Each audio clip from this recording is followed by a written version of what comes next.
Chapter 51. With the magic door opened, Levin's last obstacle to the Scholar Moonstone was lifted. The two of them walked towards the corridor behind the gate. As soon as he entered the door, Levin noticed something extraordinary about this place. The underground palace and tunnels in front should have been dug manually. The surrounding walls are paved with artificial stone bricks and slates. But this corridor is a natural road, on both sides of the road are two natural stone walls. The entire corridor should essentially be a rift valley hidden in the mountain. The rift valley is very long and deep, the last section is even covered with water and seems to be part of an underground vein. The two of them followed the rift valley all the way to the end, then Levin understood what it meant to be there is no way out despite the mountains and rivers, and there is another village with bright flowers and dark willows. In short, it is very narrow at first, but only then can you understand others.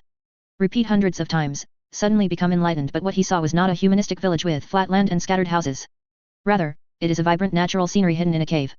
I never expected that such a beautiful place would be hidden deep in the ruins of 053. The moment she saw this cave, Tonks was attracted by the scenery here.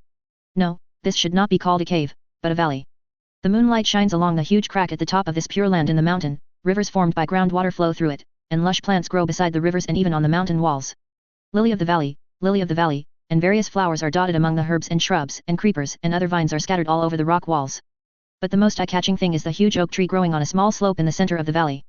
Under the silver moonlight, this ancient and huge tree stretches out its branches, birds are lingering on the crown of the tree and insects and moths are flying around the roots of the tree. It looks exceptionally harmonious and peaceful. The ecosystem hidden deep in the cave is interesting. Levin observed the surrounding scene and nodded repeatedly, no wonder the ancients chose this place to store the wise moonstone. This is indeed the best proof of natural vitality. Do you know who built this place? Tonks asked curiously. Of course, Levin nodded, the history here may be older than you think. The first people to discover this valley and build this ruins should be the ancestors of this land, the Gooselts. Whether it is the style of the reliefs in the ruins or this paradise in the mountains, all evidence illustrates this point. In the ancient Celtic times, wizards were not called wizards. What people believed in at that time should be called druidism. This group of people can be regarded as the ancestors of wizards.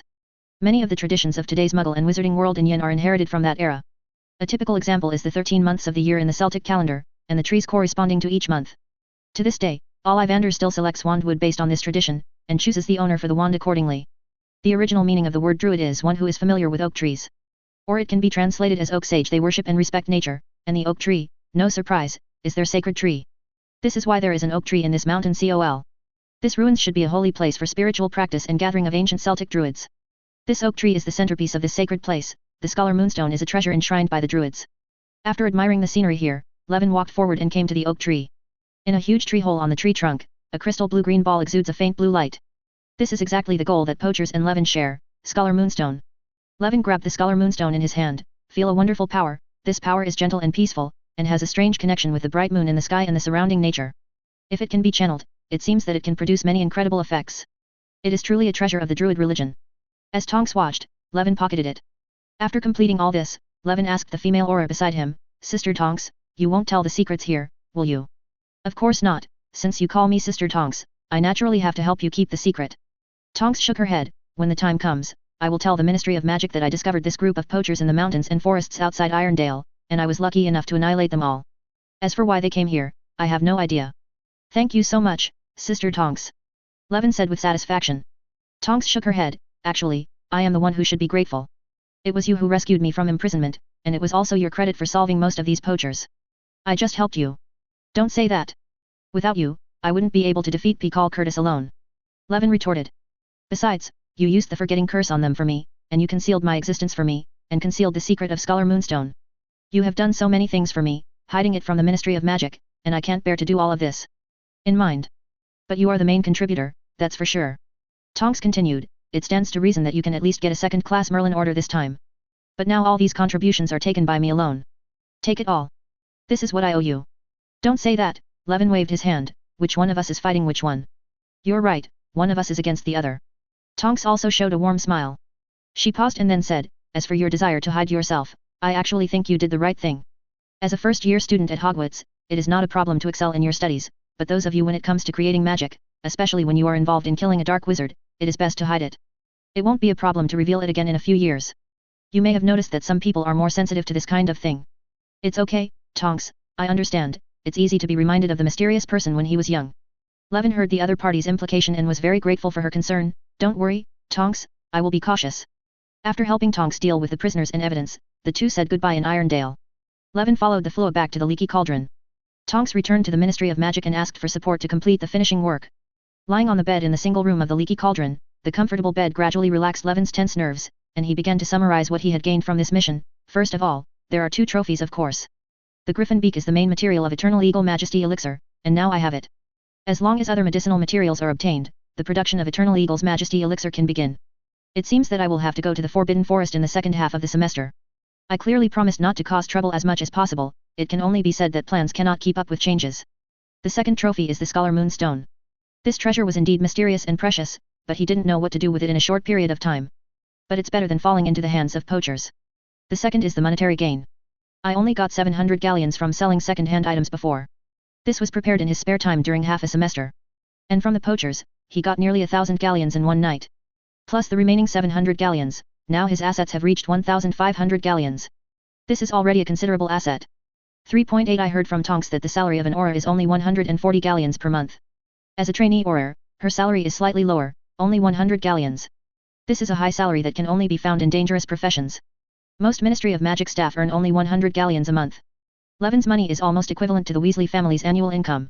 Although in Gringotts, Muggle wizards can exchange money at an exchange rate of 5 pounds to 1 galleons, but this exchange rate is only a benefit for Muggle wizards.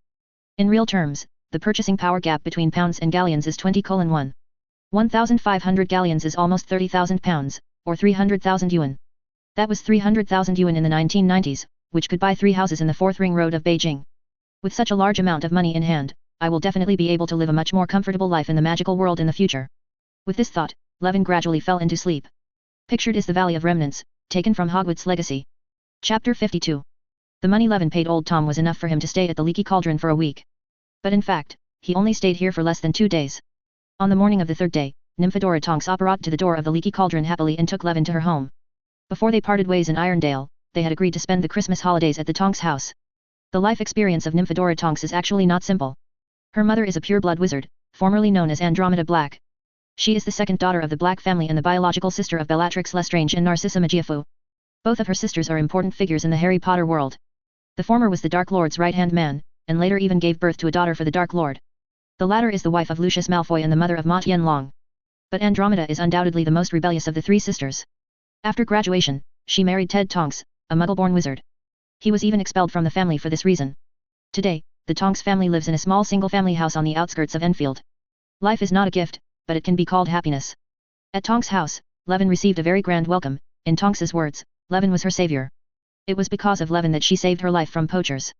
However, considering possible revenge, it was like the Ministry of Magic revealed Levin's existence. Therefore, Levin was treated like a distinguished guest at Tonks 07's house, and that night he enjoyed an extremely sumptuous welcome feast: pan-fried sole fillet rolls, baby lamb rolls with salad, roasted butternut squash puree, and braised fudge. Potatoes and dessert are tarts wrapped in vanilla cream. As expected of a witch from an established pure-blood family, this banquet was indeed exquisite. The best thing is that the whole banquet is not the traditional food of Dayan, but the localized and improved French food. Based on this alone, Levin will have a different view of these great Yan pure-blood families. Cohen had a great time eating this meal. In fact, this meal was not just a welcome banquet for Levin, but also a celebration banquet for Tonks.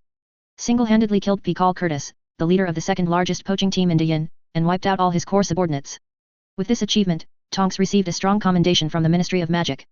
A second-level medal of the Merlin Order, and a large bonus. Having made such a big contribution means that Tonks is expected to become a full member within half a year. Under normal circumstances, the learning period for an intern aura is as long as 3 years. In addition, she also mentioned that she was admired by a deputy director of the Department of Magical Law Enforcement, who even invited her to his private banquet. Tonks wanted to hear Levin's opinion on this. The Department of Magical Law Enforcement is the largest department in the British Ministry of Magic, and probably the most important among many departments. It is the direct superior department of the Aura Office. The deputy director of this department is already considered an important figure in the Ministry of Magic. It is normal for a talented person like her, who has achieved great success right after graduation, to be attracted by big shots. For Tonks, this was a clear political signal, not only a ticket for promotion, but also a sign of partisanship, so she naturally needed to be cautious. But it would be good for her to agree to this invitation. As long as she agrees, it means that she has become the deputy director, and then he will become a key training target of the Aura Office and enter the list of priority promotions in the future. If everything goes well and the deputy director is promoted, Tonks may also become a high-level executive in the future. Originally, Tonks would not share such a thing with an 11-year-old child. But Levin's previous performance was too mature. Tonks felt that his brain was not as good as his, so he planned to refer to Levin's opinion. Regarding this kind of officialdom thing, Levin himself has not personally experienced it. However, in his previous life, he could barely be regarded as a key political person, and he had some understanding of the thick and dark aspects of bureaucracy, at least much better than Tonks, a novice. According to his idea, when facing this kind of invitation, you don't need to agree immediately, but don't refuse it. Just say that you have to think about it for a while. Then while collecting information about the deputy director, he waited for other possible suitors. With Tonks's achievements, she is qualified to shop around. Until Tonks mentioned that the deputy director's surname. Are you saying that the deputy director who invited you is a woman, named Proudmoore? Levin was so surprised when he heard this surname that he stood up on the spot. After meeting senior sister Cyrilla, water ghost brain, and a troll with troll characteristics, he became particularly sensitive to this element of otherworld. Is your deputy director named Gianna? He grabbed Tonks' sleeve and asked anxiously. Yes, yes, how do you know? Tonks was startled by his attitude. Levin did not answer, but continued to ask, is that Gianna blonde or white hair? She is blonde, why do you think she will have white hair? She is only 36 years old. Blonde hair, 36 years old, is the deputy director. Levin thought to himself, if this is really the Gianna I think, it means that she came to the Harry Potter world earlier in the timeline, at least before the destruction of Orgrimmar. Gianna was destroying Orgrimm with the focusing iris, after Ma, she got a head full of white hair due to arcane erosion. When did your deputy director join the demons? Levin asked again. So you are also interested in deputy director Gianna? When talking about this, Tonks was no longer sleepy, and her words were full of admiration. Deputy director Gianna is a legend in the Ministry of Magic. It is said that she comes from a secluded wizarding family and did not graduate from Hogwarts. She joined the Ministry of Magic 11 years ago and won many awards with her powerful magic as soon as she arrived. He has won the respect of the entire Ministry of Magic, and with his unique magic skills, he has made great contributions in the process of tracking down the Death Eaters. At that time, many people thought that she might be the second white wizard in the future. It is a pity that in the following days, Ms. Proudmoore did not show more attainments in magic, but focused on her position. Due to her excellent work ability, Ms. Proudmoore was promoted all the way until she became the Deputy Director of the Department of Magical Law Enforcement. But no matter what, she is a role model for non-pureblood wizards and female wizards. So is that why you admire her? Levin nodded. She is worthy of being one of the two core heroines of World of Warcraft.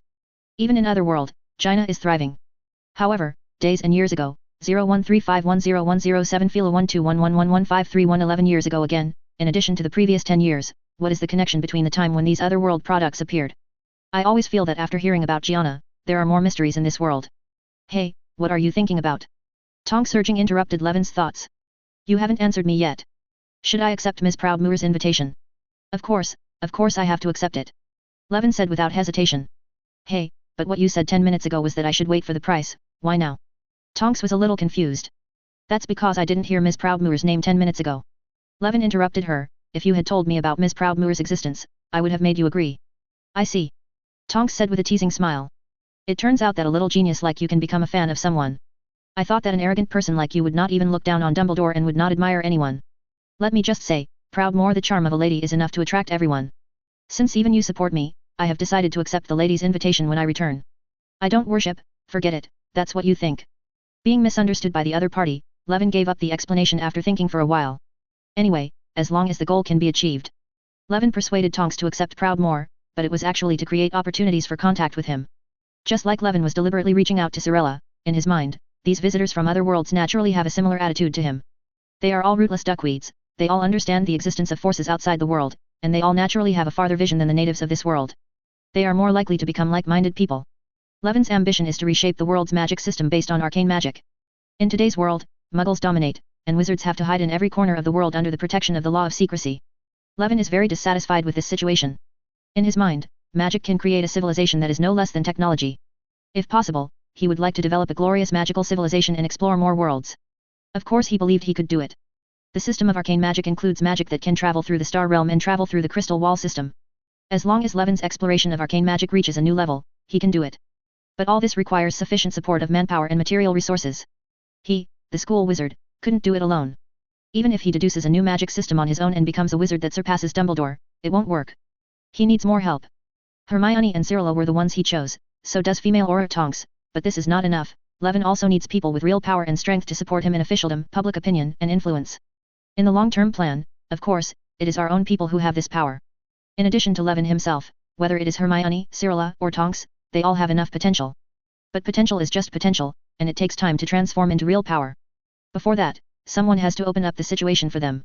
In Levin's original plan, he needed to rely on force deterrence and benefit sharing to win over the established forces in the wizarding world, so as to achieve one's own purpose. But now, Gianna's appearance allowed him to see a breakthrough. Ms. Gianna Proudmoore, you don't want to be unable to return to your homeland of Azeroth. Chapter 53. In addition to future and status, Tonks also received 2 other rewards this time. The Order of Merlin medals will not be awarded in a centralized manner until some time later. The bonus has already been distributed to her. Tonks felt that she deserved all the honors she had enjoyed, so she wanted to give all the galleons bonus to Levin. Levin has always been kind to money matters, so he did not refuse her kindness. But he didn't accept them all, leaving half to Tonks. So his total assets now reach 1,800 galleons. During the rest of the holiday, Levin had a very happy time. Mr. and Mrs. Tonks were very nice people and loved their daughter's benefactor very much. Coupled with Levin's lovable appearance, mature character, and the blessing of psychic powers, perhaps there is also sympathy for his life experience. In short, Levin was treated almost as their own child. This excessive enthusiasm even made Levin feel uncomfortable. In the past few days, in addition to chatting and reading at Tonks' house, Levin also went shopping in Diagon Alley with Tonks. After that, Levin took Tonks to visit the Muggle world in London. Went around and bought a lot of Christmas gifts. In the wizarding world, it is customary for relatives and friends to exchange Christmas gifts, so Levin naturally followed the customs. He himself received many Christmas gifts. Professor Flitwick gave him a personal magic spell experience, which was his ardent expectation for his students as a professor. Several of his friends in Ravenclaw, Stephen, Kevin, and others also sent gifts, which were basically snacks from the magical world. Hermione gave him a Conway Stewart handmade fountain pen. After learning that Levin's automatic pen can automatically copy because of the scribe and is not a magic item, Miss Granger has been thinking about changing him to a pen that is easier to write with. Along with the gift, there was also a letter of apology. In the letter, he wrote seriously the whole story and his apology for not persuading him properly. Little girl, I'm not angry with you. After reading the letter, Levin couldn't help but laugh. He really thought the little girl was serious and cute, so he also wrote a letter of understanding to the other party. Mr. and Mrs. Tonks's gift was 2 respectable gowns, and they seemed particularly concerned that Levin would not have enough to wear. Tonks' gift was a set of Auror's combat belts, on which a series of gadgets such as potion bottles and speculums could be hung for easy access during battle. What surprised Levin the most was Zhongqiu and Cyrilla. The 2 young ladies also gave him gifts. Zhongqiu's gift was a handmade mung bean cake, as a testimony to his fellow hometown people in a foreign country. Cyrilla gave him a shiny knife. He was indeed a female witcher. Why didn't she join Gryffindor in the first place? Levin's gift was much simpler. Most of his Christmas gifts are Muggle specialties, which is consistent with his Muggle-born status, but seems a bit perfunctory. So he secretly decided that he would work hard to learn alchemy next year, so that next year's Christmas gifts could be replaced with homemade magic items. Finally, he also gave a big gift to the Laerke orphanage where he was born. A full donation of £500. Maybe it was a bit of a loss to directly exchange galleons for pounds, but it was his intention after all. Only Tonks didn't receive any Christmas gifts. Because what he gave her was a week-long special magic training. During this week, Levin taught her 5 simple and practical electrical magics: dancing lights, mage protector, grease, invisibility, and mirror shadow.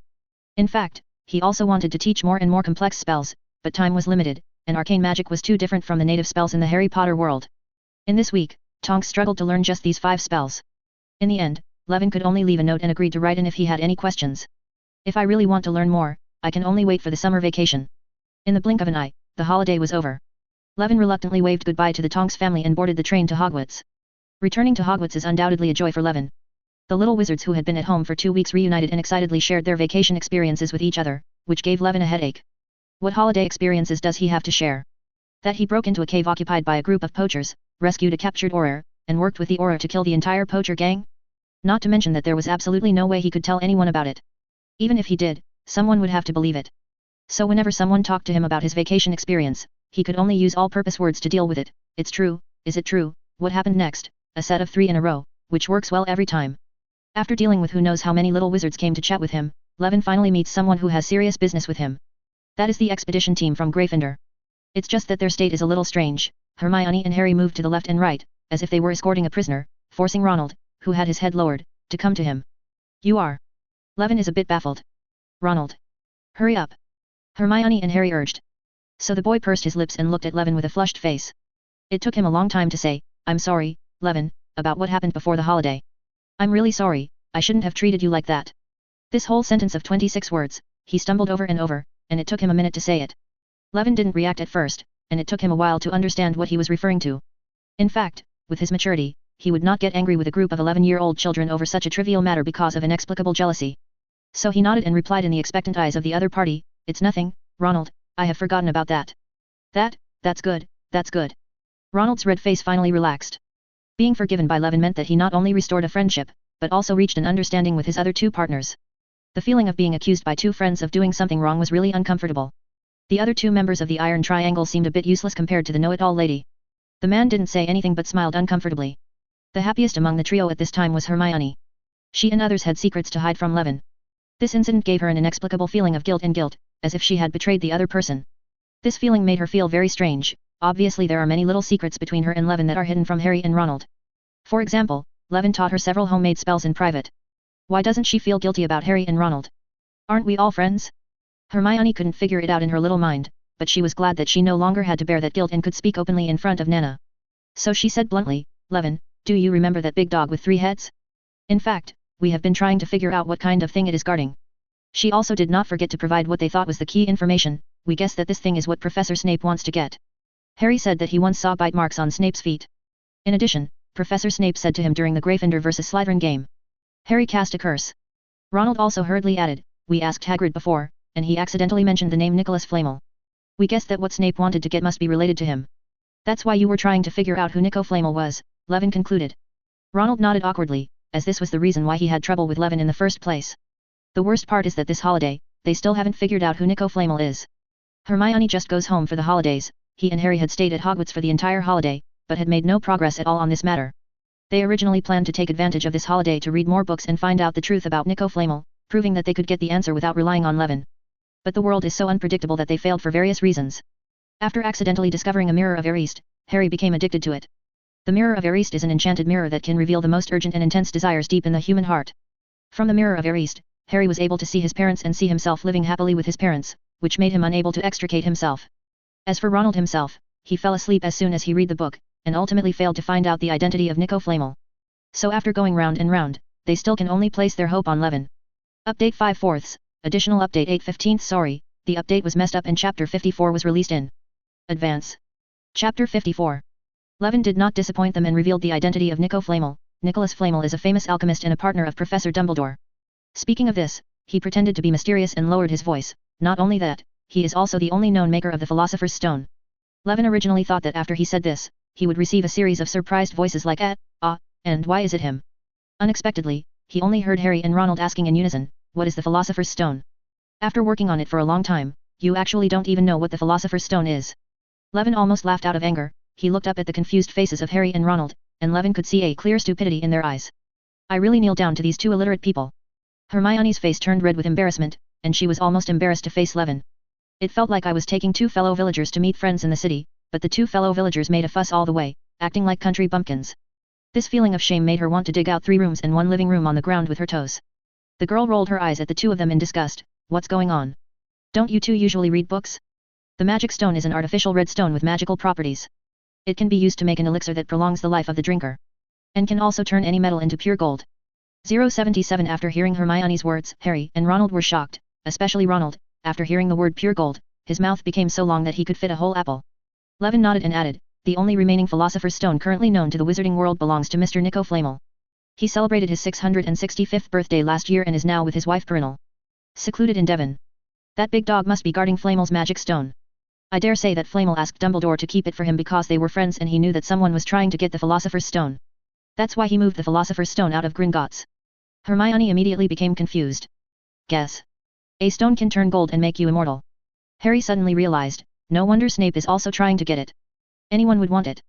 No wonder we can't find Flamel in the research on the development of modern witchcraft, Ronald said. Since he is 665 years old, he can't be considered a modern person, right?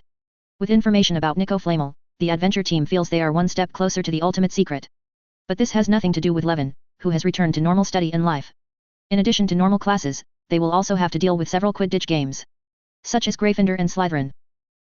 In the game against Hufflepuff, Levin showed his talents for the first time and beat the Badgers completely. But after all, Hufflepuff has always been the house at the bottom of the Quidditch Cup. The real strong ones also need to look at Slytherin and Gryffindor. Especially Slytherin, they are Ravenclaw's next opponent and the strongest opponent that has long occupied the Quidditch Cup. Even with Levin as a new force, Ravenclaw was still in a state of intense preparation. On the eve of the match, all daily activities in the Ravenclaw common room ceased. Captain Roger polished and waxed the broom over and over again, as if he wanted to blind the Slytherin students with the broom handle during the competition. Zhang Chu repeatedly checked the performance of the broom, using repair spells to repair any small defects, for fear that someone from Slytherin would cast a curse on her broom. Harry's lessons learned were still there. But Levin feels that if she continues like this, she doesn't need anyone else to cast a spell, and problems will arise in her attempt to wipe out wealth. Professor Flitwick showed up in the lounge 6 times a day. He had always had an amazing memory, but now he seemed to be suffering from Alzheimer's disease. He asked Levin and Cyrilla again and again if they were sure of defeating Slytherin. Even Hermione sneaked into the Ravenclaw to visit Levin. I can't stay in the Gryffindor common room, it's too noisy and I can't concentrate, she said nervously. The little lion seemed more worried than Ravenclaw. After competing with Ravenclaw, it's Hufflepuff versus Gryffindor. Due to Ravenclaw's huge victory over Hufflepuff, Gryffindor is now ranked third in the standings, only higher than Hufflepuff. Everyone knew that Gryffindor captain Oliver Wood was counting on Harry to regain this Quidditch Cup. The referee of that match was the head of Slytherin, Snape himself. This man hates Gryffindor the most, God knows what kind of biased penalty he will make at that time. Regarding the duel between Ravenclaw and Slytherin, the little lions supported Slytherin. Even if they hate Slytherins the most. Well, they've already defeated Slytherin once. Secondly, Ravenclaw scored too many points in the first game, resulting in 2 high points in the standings. If they beat Slytherin again this time, so even if Gryffindor wins Ravenclaw, it is possible that he will lose the Quidditch Cup. In this kind of matter, little lions are still very practical. As for Hermione herself, from the standpoint of the Academy, she should support Gryffindor. But personally, she couldn't help but want to support Ravenclaw. Because Levin, the good friend who saved her life and whom she looked up to, is a member of the Ravenclaw team. Conflicted, she had no choice but to sneak up to Levin before the game to show her support. On the sofa in the lounge, Miss Granger was holding a Quidditch tactics book, trying to give Levin advice and explain the tactics she saw in the book. She said it seriously. Levin listened carefully. After listening, he analyzed her in a low voice to see what she said was wrong. So Hermione was embarrassed to find that what she thought was making suggestions turned into Levin giving her lectures. Is this, me? Sorry, I'm not very good at Quidditch. You can just listen to what I just said. After hearing this, Hermione blushed and said a little embarrassed. Her method of helping others by giving them ideas was quite effective for the 2 idiots Harry and Ronald, but when it came to Levin, it seemed like she was just trying to do the same thing. There is no way, you are smart, others are smarter than you, why can't others think of what you can think of? But Levin not only ignored Hermione's clumsy help, but actually enjoyed it. Among all the eaglets, only he and Cyrilla are the most confident about the next game. They know each other's strength very well, and they also know the dominance they can achieve on the field together. The combination of the 2 of them can still perform well even in the professional arena. The game at Hogwarts is pure fish fry, this difference in rank cannot be made up by dirty tactics or referee bias. With this kind of confidence, Levin was able to tease the little girl alone when everyone else was nervous. No one is born with Quidditch, Levin said warmly, if you are willing, I can teach you during the summer vacation. Unlike the academic level in the classroom, Hermione's flying skills are indeed poor. Because she always starts to get scared before she can fly a few meters high. But then again, compared to a girl like Cyrilla who can fly across the sky with just a touch of a broom, or is an idiot like Hermione more popular with Levin. This principle is the same as how boys like to visit haunted houses and watch horror movies with timid girls. Anyway, if it were Cyrilla, Levin would rather practice swordsmanship with her than visit a haunted house with her. Otherwise, it should be the staff of the haunted house who should be worried. Hermione was a little excited after hearing Levin's promise. Obviously I don't like flying. Summer vacation? Okay, I will remember it. Also, you must work hard for the next game. Chapter 55. Time comes on Saturday, and the game is finally about to begin. As students continued to enter the stadium, the Quidditch pitch became noisy. There were blue and green flags and decorations everywhere, and the atmosphere was very warm. The first to enter is the Ravenclaw team. Lee Jordan shouted. As usual, he is the host of this game. Cyrilla, Levin, Davis, Zhongqiu, excellent players have entered the field one by one. I have to say that this is Ravenclaw's strongest team in recent years. These words made the little wizards nod their heads frequently, especially the senior students. What was Ravenclaw like before? What was it like after Cyrilla arrived? What is it like now? Everyone knows it. Although I am a Gryffindor, after watching the last Ravenclaw game, I have to admit that Levin Green and Cyrilla Lian are the best pursuer combination in the history of Hogwarts. Lee's comments were drowned out by Slytherin's boos, but the boos were immediately overpowered by even louder cheers. Even the defeated Hufflepuff had to admit their legendary performance in the last game. The Ravenclaw team has arrived in the middle of the field, and Cyrilla seems to be talking to Levin. What will these best partners say? Is it tactics? Or is it the secret of their tacit cooperation? Jordan gave up and continued after a few seconds. I think everyone is curious, me too, but it doesn't matter, I know lip reading. Jordan started telling jokes, and he suddenly lowered his voice and imitated Levin's magnetic voice. Cyrilla, what kind of person do you think Lee Jordan is? Then he imitated Cyrilla and made a slightly high-pitched voice. You said Jordan, of course he is very good. I mean, oh, his commentary is passionate and humorous. I think he is the best commentator. Yeah, I think so too, thank you Queen Cyrilla. Of course he used his own voice in this last sentence. This self-proclaimed quip made both Levin and Cyrilla laugh angrily. Especially Cyrilla, she raised her head and glared at Jordan from a distance. Even though he was dozens of meters away, Jordan's sharp eyes still made him shrink his neck involuntarily. Oh, I'm sorry, Miss Cyrilla, I didn't mean to do it, Jordan apologized with a smile. Oh my god, Miss Cyrilla's eyes are scarier than Bloody Barrow. I scared the hall. His shrinking performance caused another burst of laughter. Levin seriously doubted that this guy was watching live broadcasts of American football or basketball games at home every day, and his behavior was exactly the same as those black muggle hosts. Don't worry, Cyrilla. He will definitely come to you and apologize after the game. Standing on the playing field, Levin smiled. Cyrilla rolled her eyes at Levin. Do you also think my eyes are scary? The eyes of a female witcher who has experienced various crises are certainly much scarier than those of an ordinary little witch living in peaceful times. Of course, he didn't answer that way, but said, at least on the field, your eyes are like a Valkyrie. You are really good at talking. Cyrilla laughed. Levin looked around and raised his voice, then, under the leadership of our Valkyrie, Ravenclaw will win. He held out his hand and all the players put their hands on his. Ravenclaw, we must win. Even Roger shouted, as the captain, under the aura of Levin and Cyrilla, he has been reduced to a tool responsible for arranging daily training. But he was happy with it, because in the future, on the Quidditch Cup displayed in the trophy room, his name would be written in the captain's column. Soon the captains of both sides shook hands, and Mrs. Hooch announced the start of the competition. Levin flew into the air, the Nimbus 2000 rose suddenly, and he casually passed the quaffle to Cyrilla. The game has begun. Lee began his formal commentary again. The two sides started with a regular formation, with Levin and Cyrilla taking turns holding the ball. As soon as the pair of chasers came together, they began to show their tacit understanding. In the last game, they contributed a legendary performance. They made 12 of 13 shots in 15 minutes and scored 120 points. Even on the defensive end, they performed well and only allowed their opponents to hit 2 goals. I wonder what kind of wonderful performance they can contribute in this game? I'm looking forward to it. In fact, Levin and Cyrilla did live up to Jordan's expectations, because they started the massacre against Slytherin from the beginning. The two chasers maximized the speed of their broomsticks from the beginning, taking turns to attack Slytherin's defense. At this time, the little snakes finally realized the pain of the Hufflepuffs at that time. With longer training and cooperation, the tacit understanding between Levin and Cyrilla has improved to a higher level, so their defense line is like a sieve in front of the two people, and they can be easily accelerated and broken through. They are like facing an eagle. The snakes can only coil on the ground obediently and let the other side dive and ravage them. Occasionally, he wanted to be double-teamed by multiple people, but the two of them easily passed the ball to the opponent and assisted in scoring. Marcus Flint, Slytherin's captain and chaser, made wild claims before the game, claiming that he could nail that first year alone. But at this time, he turned into a follower and achieved nothing except eating Levin's exhaust. In less than 5 minutes, the score became 60-0, which was even worse than the original Hufflepuff. As a result, the little badgers on the audience stage suddenly transformed into Duke Chang during the war to resist US aggression and aid Korea. It's not that our army doesn't work hard, but Kitty Hawk has Gundam. You see, Slytherin is not as good at fighting as me. In anger, they began to adopt the ancestral foul tactics. Since you can't solve the problem with the ball, then solve the problem with the player. Compared to the taller and bigger Slytherins, Ravenclaw players suffer from a physical disadvantage. Coupled with his fear of physical confrontation, Slytherin began to make some gains in offense. But it still didn't stop the two Levins. Slytherin's batter Derek saw the opportunity and hit a bludger hard towards Levin nearby, even though the quaffle was not in his hand. Because he just wanted to give him some color. But Levin sensed the arrival of the bludger without even looking back, so he changed direction and accelerated, slightly passing the bludger. When the ball came toward him again, he flew right in front of Marcus Flint and suddenly made contact with the control of the broom. In an instant, Levin's whole body fell downwards like a free fall, but such an abrupt change of direction also caused the bludger to lose its target. It missed Levin, but hit Marcus Flint right in front of him in the face. Because Levin had just blocked his view, Slytherin Captain Marcus didn't notice the arrival of the bludger at all, and was hit hard. The ferocious force not only directly broke his nose, but also knocked him out of the way. Knocked off the broom. Oh my god! This thrilling scene caused everyone to scream. Dumbledore and Snape in the stands cast spells at the same time to slow down Marcus's landing. When Levin saw that he was almost in trouble, he also implemented a remedy. He gave up raising the broom in advance, but started the broom again when he was about to fall freely to the ground, so that his speed could catch up with the falling Marcus Flynn. Special, in order to increase the deceleration effect and prevent overturning, he cast an alder sign, shock wave, on the ground as a buffer before landing. Anyway, this seal requires neither a wand nor a spell, and the shock wave is still colorless.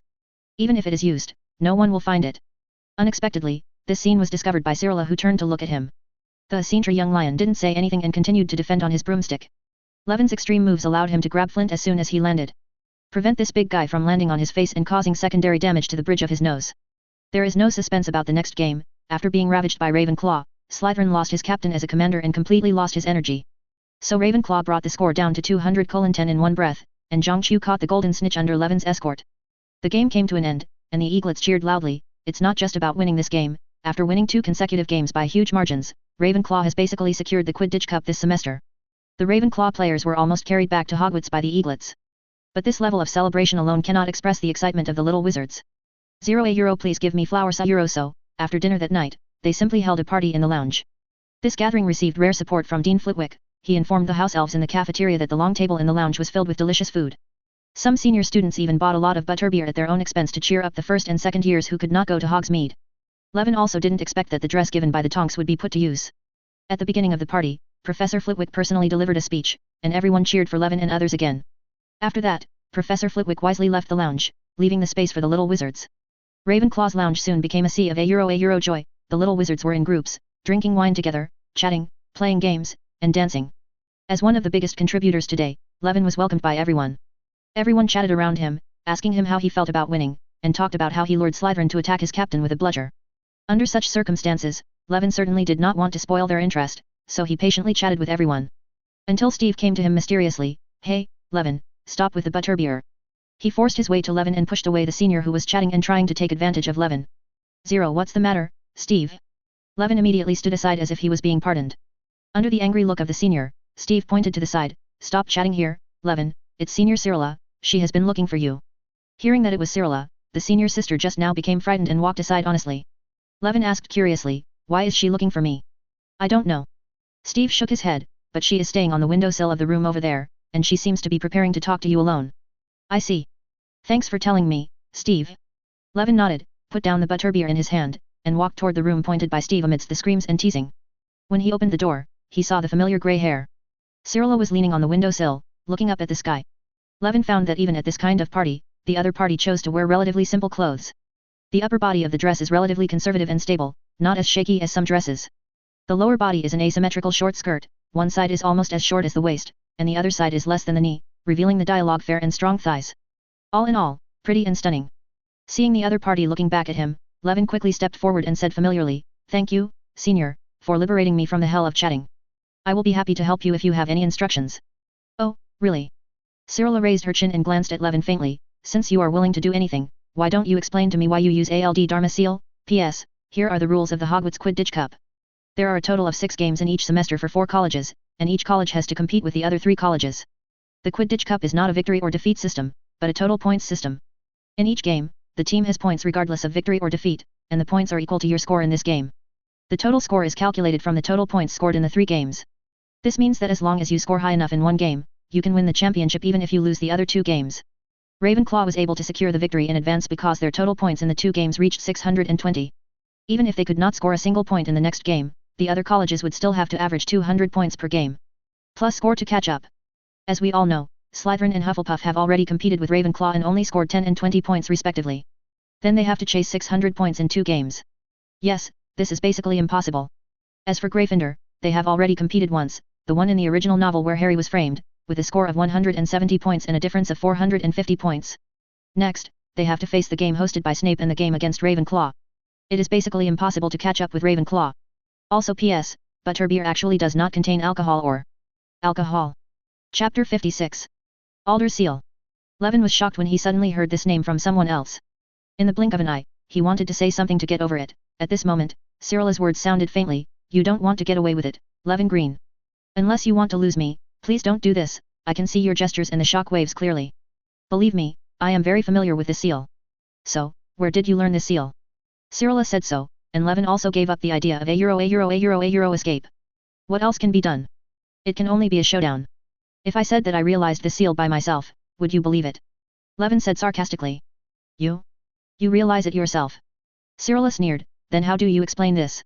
Almost without any warning, Cyrilla suddenly took a step forward and came to Levin. The dress did not impose any restrictions on her movements. Levin could see the flash of black under the dancing skirt. But he didn't have time to care about this at all, because the other party's palm had already waved towards his face. Alder Seal 970 Quen Seal. Just hearing a whoop, a shock wave burst out from Zilly's palm, but it was very weak and could only bring a breeze. But even this breeze couldn't touch Levin's hair, and the shield that suddenly appeared firmly protected him. Immediately, Levin realized that he had been tricked. The opponent's move was just to test him, and had no intention of attacking at all. Otherwise, the effect of this Alder Seal would not be so weak. The other party knew very well that in the face of such a sudden attack, without holding a wand and unable to use the iron armor curse, Levin's only defense method was to trigger the fastest Quen Seal, assuming he had really learned it. The words of Dharma Seal. But now, the other party's temptation was successful.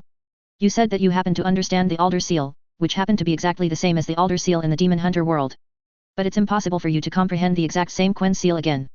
Being stared at with a teasing look that said, Look, you've just revealed your secret. Even though Levin was thick-skinned, he couldn't hold back, so he couldn't help but explain, Don't get me wrong, what I said is true, I did understand this set of seals myself. He resisted the look of keep pretending, and continued, but there is one thing I didn't have time to say just now, that is, I can also observe the world you are in. The world I are in. The confident female witcher who was watching the show with her arms folded just now suddenly showed a look of astonishment. Do you know that I come from another world?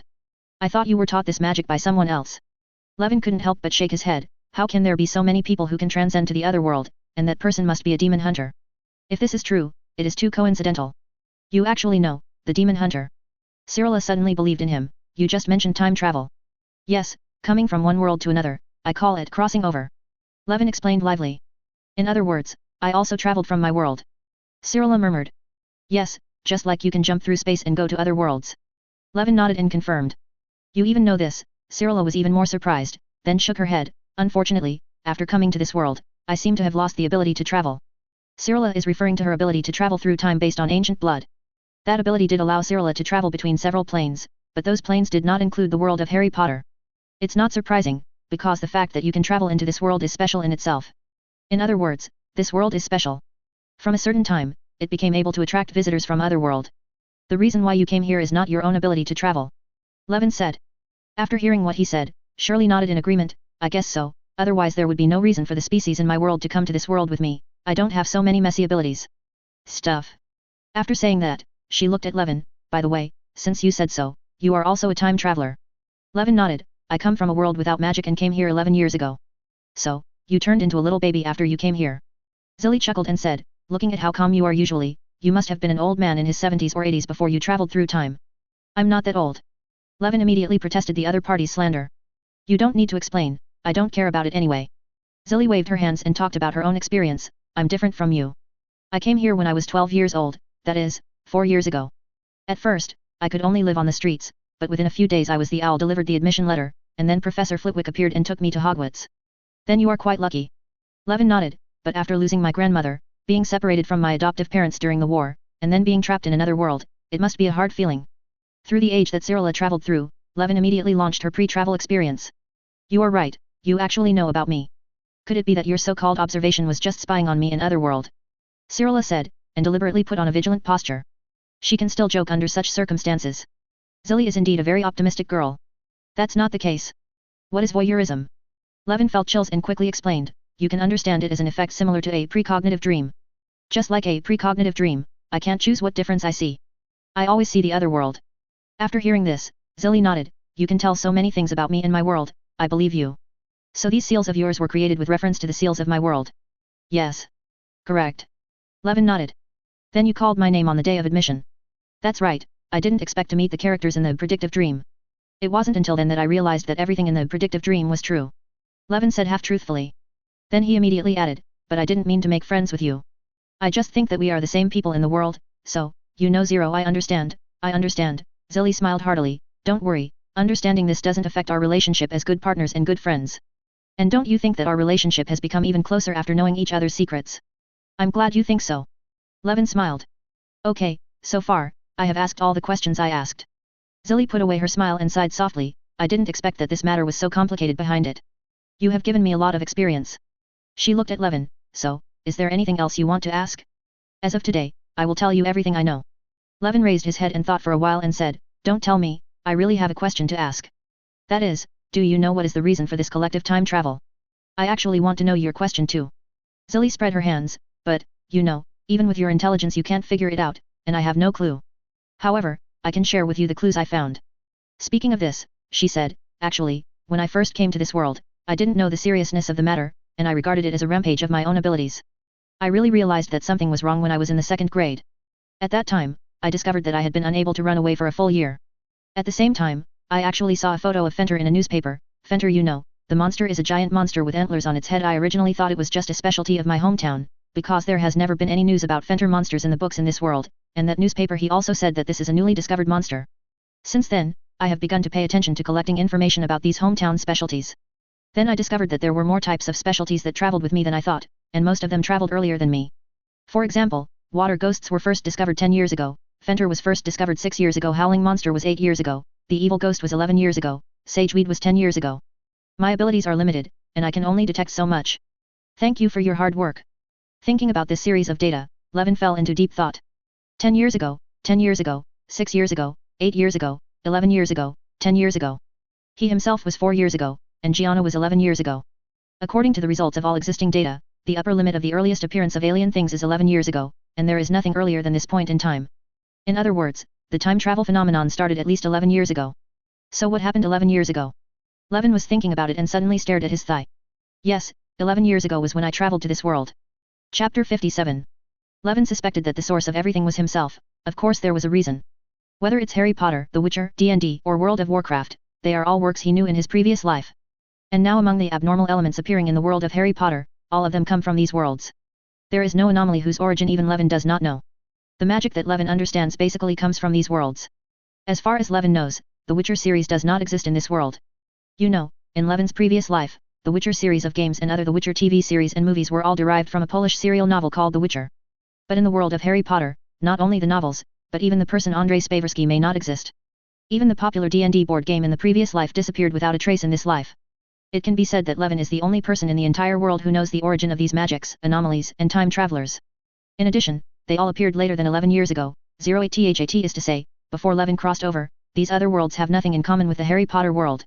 Analyzed this way, a series of clues all point to one answer: he, Yeting in his previous life, and Levin Green today, are undoubtedly the cause of all effects. The above is what Levin himself thinks is the most likely conjecture. But he didn't know the specific principle that caused all this. Perhaps these other worlds' information represent the coordinates of Otherworld, and after my arrival, the information in my mind allowed this world to obtain the coordinates of Otherworld? In short, Levin currently has no research on the magic of time travel and crystal wall travel. So I can only make wild guesses here. However, as long as you know these conjectures yourself, Levin had no intention of telling anyone else about this. Otherwise, if Siri, Gina and others knew that they were living in Otherworld because of Levin, then that would be okay. How's it going? Have you figured out anything? Zilly's words rang in her ears.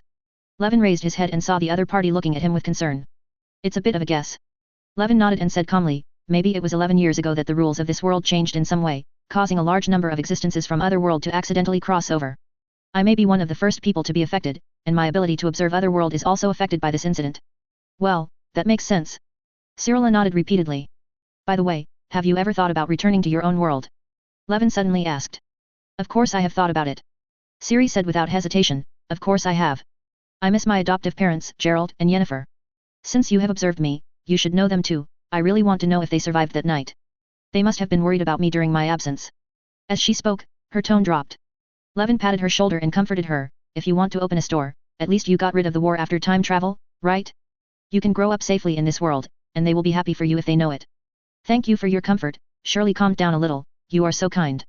Levin shrugged. We are both in this world, so of course we have to comfort each other. What's more, we don't have no opportunities to lose. What? After hearing this, Cyrilla grabbed the boy's shoulders and said, do you know how to get back? Certainly. Levin nodded. In other words, I have seen similar magic during my observations. During my observations, I once saw such a country. The magic in that world is not just inherited by blood. As long as muggles with enough intelligence can learn magic. In that country, muggle technology was not developed.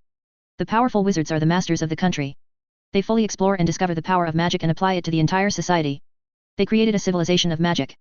They made cities rise from the ground and float in the sky. They transformed and controlled nature, using magic to control climate, sunlight, and rain. Cheap magic items and semi-magic items spread to thousands of households, just like muggles popularize their technological products.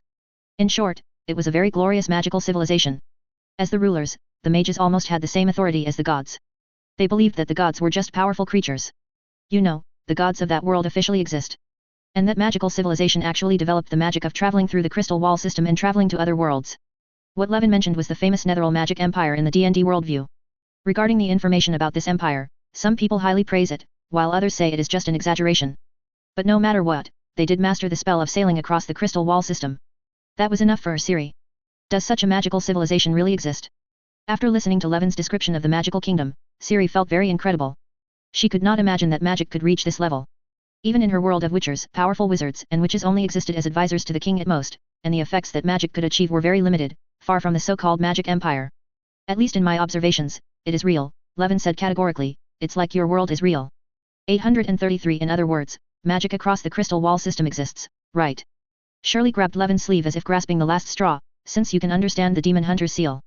Yes, magic across crystal walls does exist. Levin nodded, then shook his head, but the difficulty of studying cross-crystal wall magic is countless times higher than comprehending the Witcher seal. Not only does it require profound magical attainments, it also requires a lot of manpower and material resources. In terms of magical attainments, I think I can achieve it in the future, but the manpower and material resources. I'm sorry, we don't have the conditions and foundation. Tell me, what conditions and foundation do you need? After hearing that there was still a glimmer of hope of returning home, Cyrilla's expression immediately changed from confusion to determination. I can work hard with you to achieve it. Looking at the blazing look in the girl's eyes, Levin knew that the other party had boarded the boat and his goal had been achieved. So he nodded vigorously. Good. Now that you've decided, let's set a small goal first, that is, build a floating city. At this moment, the two of them clasped their hands, which meant that they had the same goal. Suddenly, Levin said, "Oh, by the way, one last thing, I was really not an old man before I traveled through time. Why do you still care about this?" Cyrilla was speechless. Chapter 58. After Ravenclaw's victory over Slytherin, a long time passed. The coldness of winter is gradually leaving, and the campus life of the Little Wizards is gradually opening a new chapter. In Ravenclaw, many young wizards have discovered that since that Quidditch match, their Cyrilla has become closer and closer to the first-year Levin. Occasionally, someone would see Cyrilla abandoning her best friend Pinlo and chatting and laughing with Levin in the corridor on the 8th floor of the castle. This made a lot of senior boys beat their chests. The most beautiful woman in Ravenclaw, Cyrilla, who was pursued by countless people, could actually have such a close relationship with a new student. Is it any wonder that being able to play Quidditch is so popular? For a time, Levin received countless envy, jealousy, and hatred. As far as he is concerned, this kind of envy and jealousy from the same S**X is harmless. It even made him a little proud. But in this matter, he is far more cruel than those boys imagined. Because, he has indeed not developed a further relationship with Cyrilla, that is for the time being. At only 11 years old, he has only just begun to show signs of sexual characteristics, although he is not young yet, judging from his age, he has not officially developed. He met Cyrilla frequently, just to go to the room of requirement to practice magic. This girl from the world of witchers became very proactive after hearing about the hope of returning home, and proactively asked Levin to help her improve her strength, so that she could contribute to Levin's small goal. I have to say that in this magic, Cyrilla's talent is not greater than Miss Granger. Of course, in terms of IQ alone, Cyrilla may not be as high as Hermione. But Cyrilla's talent is great. She possesses ancient blood and is called a natural source of magic by the warlocks among the demon hunters. When it comes to learning magic, the sorceresses are more worried about the consequences of her losing control of her magic than worrying about whether she can learn it. After coming to the world of Harry Potter, Ciri's loss of control over magic no longer occurred, and her talent in magic was fully demonstrated. For example, she was able to reproduce several of the Witcher sigils that Gerald had displayed just by relying on her memories. In the process of teaching Cyrilla, Levin was also deeply touched. When it comes to learning magic, Cyrilla is not an academic spellcaster who relies on study to master magic, but a feeling spellcaster. Cyrilla may not be able to understand the spellcasting methods and spell models that Levin told her. But she was able to imitate Levin's spellcasting method by feel and master it in a rough way. The simpler the spell, the more so. It even took her only one day to master the fireball technique. Sometimes Levin even wondered if there was a big green guy in her mind. Of course, this talent also comes with a price, that is, the more precise the spell, the harder it is for her to learn it. For example, mirror image technique, identification technique, human immobilization technique, crazy laughter technique, etc., she just couldn't learn them. But it doesn't matter, she won't use these magics at all in battle. According to Levin's observation, he found that Ciri's fighting style was very partial to simple, rough, and quick-acting magic. Her favorite is the plastic elemental magic, such as Burning Hands, Frost Nova, Fireball, etc. Especially melee spells like Burning Hands. Levin felt that this girl wanted to completely give up the long-range advantage of magic and rely solely on physical fitness and melee spells to ravage the enemy.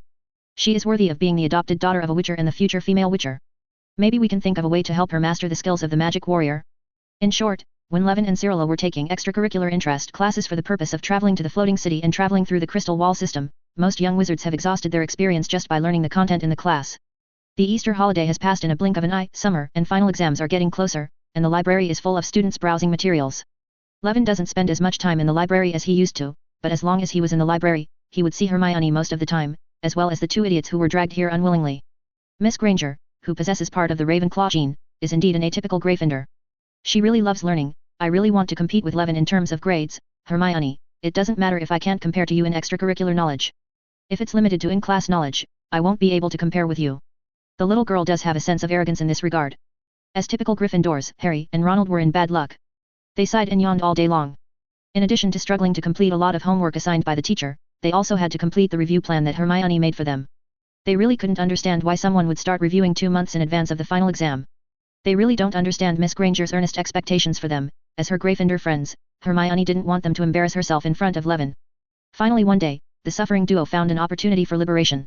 They came to Levin mysteriously and told him that Hagrid had something good to show them and wanted to invite Levin to join him.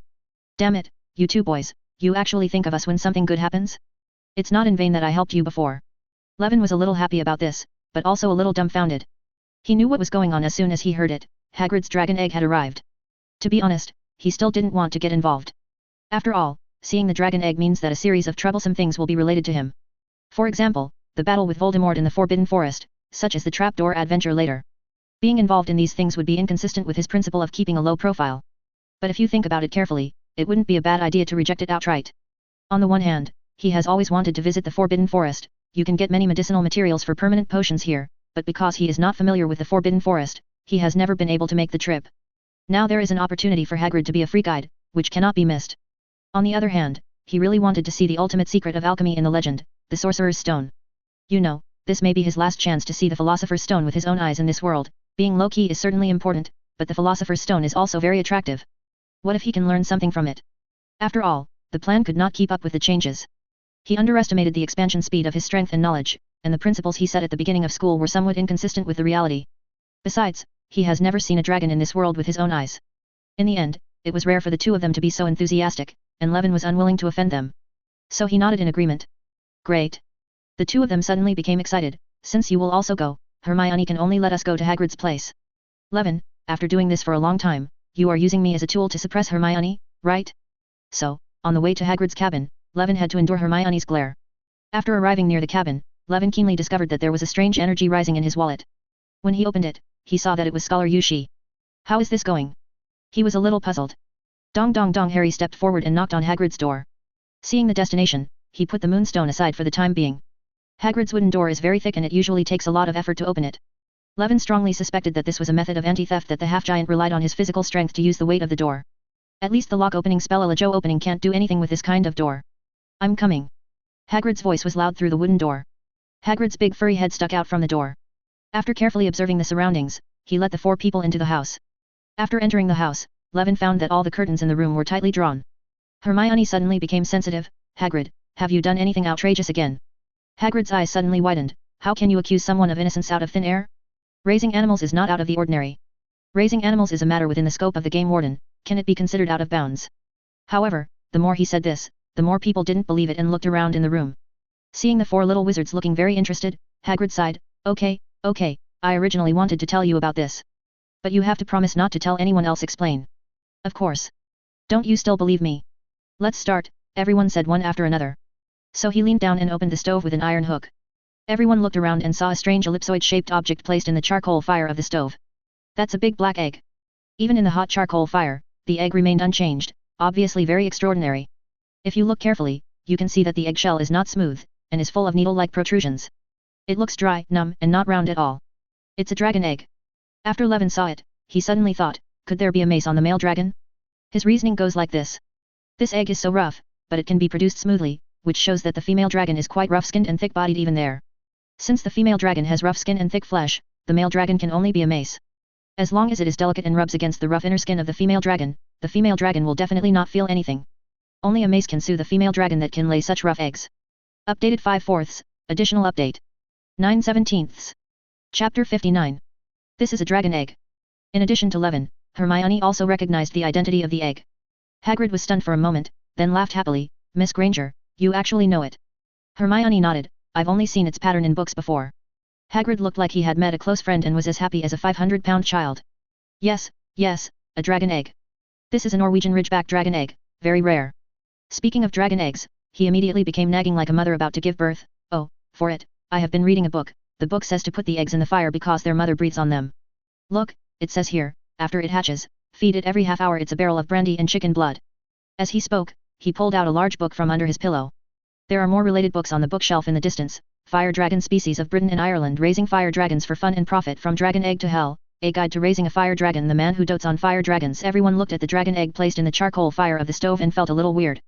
Ronald asked with some worry, Hagrid, raising a dragon is illegal, right? What if someone discovers it? Harry also reminded 890, Hagrid, does Dumbledore know about this? Hermione also pointed out sharply, Hagrid, don't forget that you live in a wooden house. Ah. Hagrid opened his mouth, not knowing what to do. Levin shook his head. Do you know how to talk? Hagrid kindly called them here just to share secrets and happiness, but you idiots hit him one after another. He coughed lightly and smoothed things over. It is true that there are many problems raising dragons here, but at least Hagrid can still raise them for a few days before the size of the dragon exceeds the size of this house. Yes, yes, that's it. Hagrid hurriedly agreed. So, in the following days, watching the dragon eggs became a rare moment of relaxation for Harry and Ronald. Hermione also noticed the problem, but she also wanted to see the dragon eggs, but she couldn't lose face, so she took Levin with her every time. Visiting the dragon eggs became their collective pastime. In the past few days, Levin also discovered that whenever he approached Hagrid's hut, the scholar's moonstone would glow. Once back at the castle, the light dims. He analyzed that this must be related to the Forbidden Forest. When he has the opportunity to go to the Forbidden Forest, he must study it. Until one day Harry got a piece of paper with only 4 words written on it, hatching soon. So everyone took advantage of the lunch break and ran all the way to Hagrid's hut. Dong dong dong, Hagrid greeted them, his face glowing with excitement. This morning, I started to move a lot. I guess it must be hatching. Hagrid opened the stove lid. In the red charcoal fire, the egg would shake every few seconds, as if something was about to come out. You all saw it, he is moving. Ronald said excitedly. The little one's coming out. Harry concentrated. Let me take it out of the fire. Hagrid put on a pair of thick dragonhide gloves that were big enough to serve as Levin's hat. Hagrid put on gloves and took the dragon egg out of the stove and placed it on the table. At this time, there was already a deep crack on the dragon egg, and a funny clicking sound came from the crack. It was probably the young dragon smashing its mouth. Everyone moved their chairs closer to the table, held their breath, and watched closely. Suddenly, with a harsh scratching sound, the egg cracked, a sharp, hard nose stuck out from inside. It's out, it's out. Oh my god. Hagrid began to sob with excitement, as if the baby dragon was his own child. Soon, more and more eggshells were broken, and a young dragon emerged. The newborn baby dragon is actually not beautiful, it looks like a crumpled black umbrella. The spiny wings look particularly large compared to its thin, black body. It also has a long, big nose with white nostrils, horns on its head, and orange-red eyes that protrude outward. But Hagrid didn't take it seriously and was as kind as an old woman. It's beautiful, isn't it? Hagrid murmured. He stretched out a hand and touched Xiaolong's head. The little dragon bit his finger, revealing its long pointed teeth, but Hagrid was so excited that he shouted, "Oh my god, look, it knows its mother." At this time, Levin looked at the dragon eggshell on the table and asked, "Hagrid, can I share some of this eggshell?" Hagrid waved his hand and said boldly, "Of course, just take it if you need it." According to Levin's observation, Hagrid is actually an invisible rich man. He has been dealing with animals in the Forbidden Forest all year round and has collected an unknown amount of materials. In fact, the butt pads at home are made of 8-eyed spider silk and unicorn hair. These two things can be used to make top-notch enchanted cloaks that would drive Madame Malkin of Diagon Alley crazy. So Levin happily put the eggshells into the bag. He remembered that dragon eggshells could be used as one of the optional auxiliary materials for permanent elixirs. Although it is a joy to watch newborn dragonets play and spit fire, there are still some things to worry about. Hagrid, Hermione asked, how fast does a Norwegian ridgeback grow? In another week, it will triple in size, and after 3 weeks, Hagrid's house will no longer be able to support it, Levin said. What if it sprays? Hearing this, everyone could already picture Hagrid's cabin being burnt down. Well. Hagrid was speechless. Finally, he agreed to the 4 people's request. I only had this little guy for 2 weeks, it will be sent away in 2 weeks. Ronald contacted his second brother, dragon trainer Charlie, and took him to a Romanian dragon farm. After teasing Xiaolong some more, they left Hagrid's hut. Levin did not remind them that he had sensed Malfoy's presence before. Haha, without Malfoy's whistle blowing, how could there be a follow-up and Harry and Ronald being punished? They were not punished in solitary confinement, so how could they go on a subsequent trip to the Forbidden Forest? For the sake of our potion ingredients, I'll let you two suffer. Anyway, Ma Tianlong will bear the blame. Sure enough, in the next period of time, the malicious smile hidden on Malfoy's face made Harry and Ronald realize that the dragon thing was exposed. So they hoped that Xiaolong would be sent away quickly, so that Malfoy would have no evidence and the hidden danger would disappear. Finally, the time to send Xiaolong off was set at midnight on Saturday. They were going to see Xiaolong for the last time. It's Saturday soon, it was a dark, overcast night. At the door of Hagrid's cabin, Ronald told Levin dejectedly that because of his mistake, Malfoy accidentally let Malfoy see the note from Charlie. He must know that we are going to take Norbert away. Ronald blushed and did not dare to look at Levin's expression when he heard that he had made a mistake. It doesn't matter, we have an invisibility cloak, which Malfoy doesn't know about. Harry reminded. But, the invisibility cloak can't hold so many people. Ronald whispered. Don't worry, you two can just use the invisibility cloak. Levin and Hermione looked at each other. The girl nodded. Mr. Green and I have other ways to avoid Malfoy. Updated 6/4, additional update. 10/17. Chapter 60. When the 4 arrived, Hagrid had already packed Norbert into a large crate and was ready. I prepared a lot of mice and some brandy for it, which is enough for it to eat along the way. Hagrid said in a dull voice. I also put its teddy bear in so that it wouldn't feel lonely. At this time, a tearing sound came from the crate at just the right moment, as if the teddy bear's head had been ripped off. Goodbye, Norbert. Hagrid said coquettishly, Mom will never forget you. When Levin heard these sensational words, he felt a chill. Don't want a male mother. Don't want a male mother. Harry thought about covering the crate with an invisibility cloak, but Levin took the initiative and took a step forward, grabbing the edge of the crate with one hand and pointing the wand at himself with the other. Suddenly, Levin himself and the box became transparent. You really know how to use disguise. Harry exclaimed, no wonder we didn't find you during our night trip last time. That's right. Remember not to tell anyone else. Levin admitted it directly and did not intend to explain the difference between the invisibility spell and the disguise spell. Then he discovered that Hermione on the other side also pointed to him in the same way, and also became transparent. You all know illusion. Ronald suddenly became a little angry. Why didn't you take us with you when you secretly learned this spell? That requires you to learn it well. This is a skill that even senior students may not master. Levin didn't need to ask. Hermione would take the initiative to complain, if you get good or above in all subjects this semester, then I believe you can learn it. After hearing this, Ronald immediately withered. That means he's good in all subjects. His own goal is just to pass. Well, I'm just talking. Ronald sneaked into Harry's invisibility cloak, but Harry secretly made up his mind to perform well in the final semester. It's not because he wants to learn the illusion body curse. The illusion body curse won't work with the invisibility cloak, it's mainly because he doesn't want to be looked down upon by naive. Although after arriving at Hogwarts, he felt that his relationship with his old classmates was somewhat alienated, but after all, the other party is his friend all the time. Now that the other party is so good, he doesn't want to be underestimated. The four of them successfully delivered the box to the tower, except for a little accident on the way. When they came to the bottom of the tower, they met an unexpected person. Professor McGonagall was wearing a plaid dressing gown and a hairnet, tugging at Malfoy's ears. Confinement, she shouted, 20 points from Slytherin. Wandering around in the middle of the night, how dare you? You don't understand, Professor, Harry Potter is coming, and he's bringing a dragon with him. Malfoy felt extremely aggrieved. How could he know that the person he was accusing was standing less than 5 meters away from him? Total nonsense. How dare you make up such a lie? Let's go, I want to see what Professor Snape does with you, Malfoy. In this way, the four of them watched Professor McGonagall grabbing Malfoy's ears and walking away. They suddenly felt refreshed. It's like eating konjac and jelly and applying talcum powder. You really deserve it, Ma Tianlong. On the top of the tower, the four of them released their invisibility and waited for Charlie's friends. When Harry and Ronald worked together to carry the crate to each other, they looked at Levin with some fear. Can I ask, Levin, how did you move the crate to the roof in one breath without even taking a breath? Harry asked carefully, did you use any magic? How is that possible? Hermione promptly reminded, you cannot use magic in the process of using invisibility, to hide yourself. Also, that is to say, he relied entirely on his own strength. Ronald's claws were numb instantly, staring at Levin's weak arm, his eyes full of fear. The little wizard had no idea that the other party could be so strong. At this moment, he was extremely grateful that he had apologized to Hermione and Harry under their urging. Otherwise, the opponent would probably not even need to use magic and could strangle him to death with just his arms. That's not it, Bull Power Strength +5 to find out. Maybe it's because I'm too happy. Apparently the four of them. Actually just Harry and Ronald. Were careful when going upstairs, and there was no problem at all. Something went wrong while going downstairs. The two people walking in front, Harry and Ronald, turned a corner and saw the administrator Filch. And they both forgot their invisibility cloaks on the roof. But Levin reacted quickly enough. As soon as he discovered the problem, he immediately pulled Hermione back. Seeing Hermione looking back at him, Levin quickly reminded, a dead Taoist friend is not a poor Taoist. They have been caught, let's not send them away anymore. This will at least save a few deductions.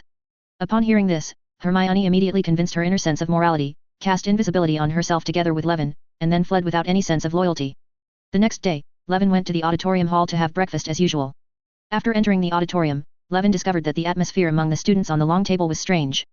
€, please give me flour €. Then he saw the Gryffindors Harry, Ronald, and Neville sitting at the table listlessly, especially Neville, whose eyes were as swollen as walnuts. Hermione comforted in a low voice. It seems that what happened last night has come to a head. Levin turned to look at the giant hourglass recording the college cup score.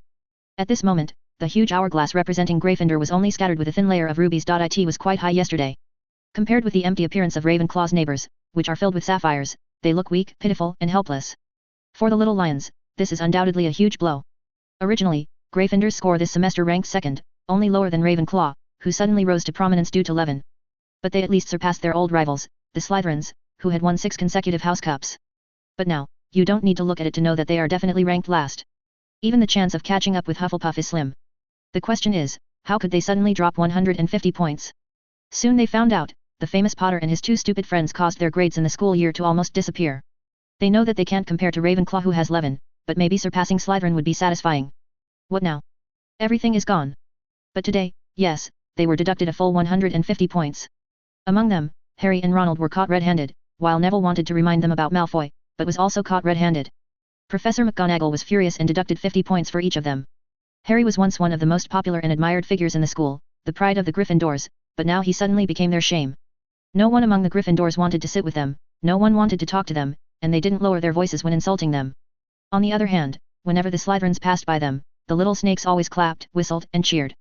Although Draco Malfoy also deducted 20 points from his own college, they had no hope of competing for the championship this semester anyway.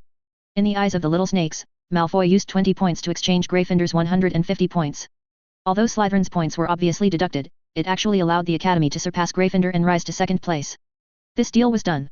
Only Hermione was ashamed and lucky. If she hadn't followed Levin's advice, she would be one of the people being laughed at now. Chapter 61.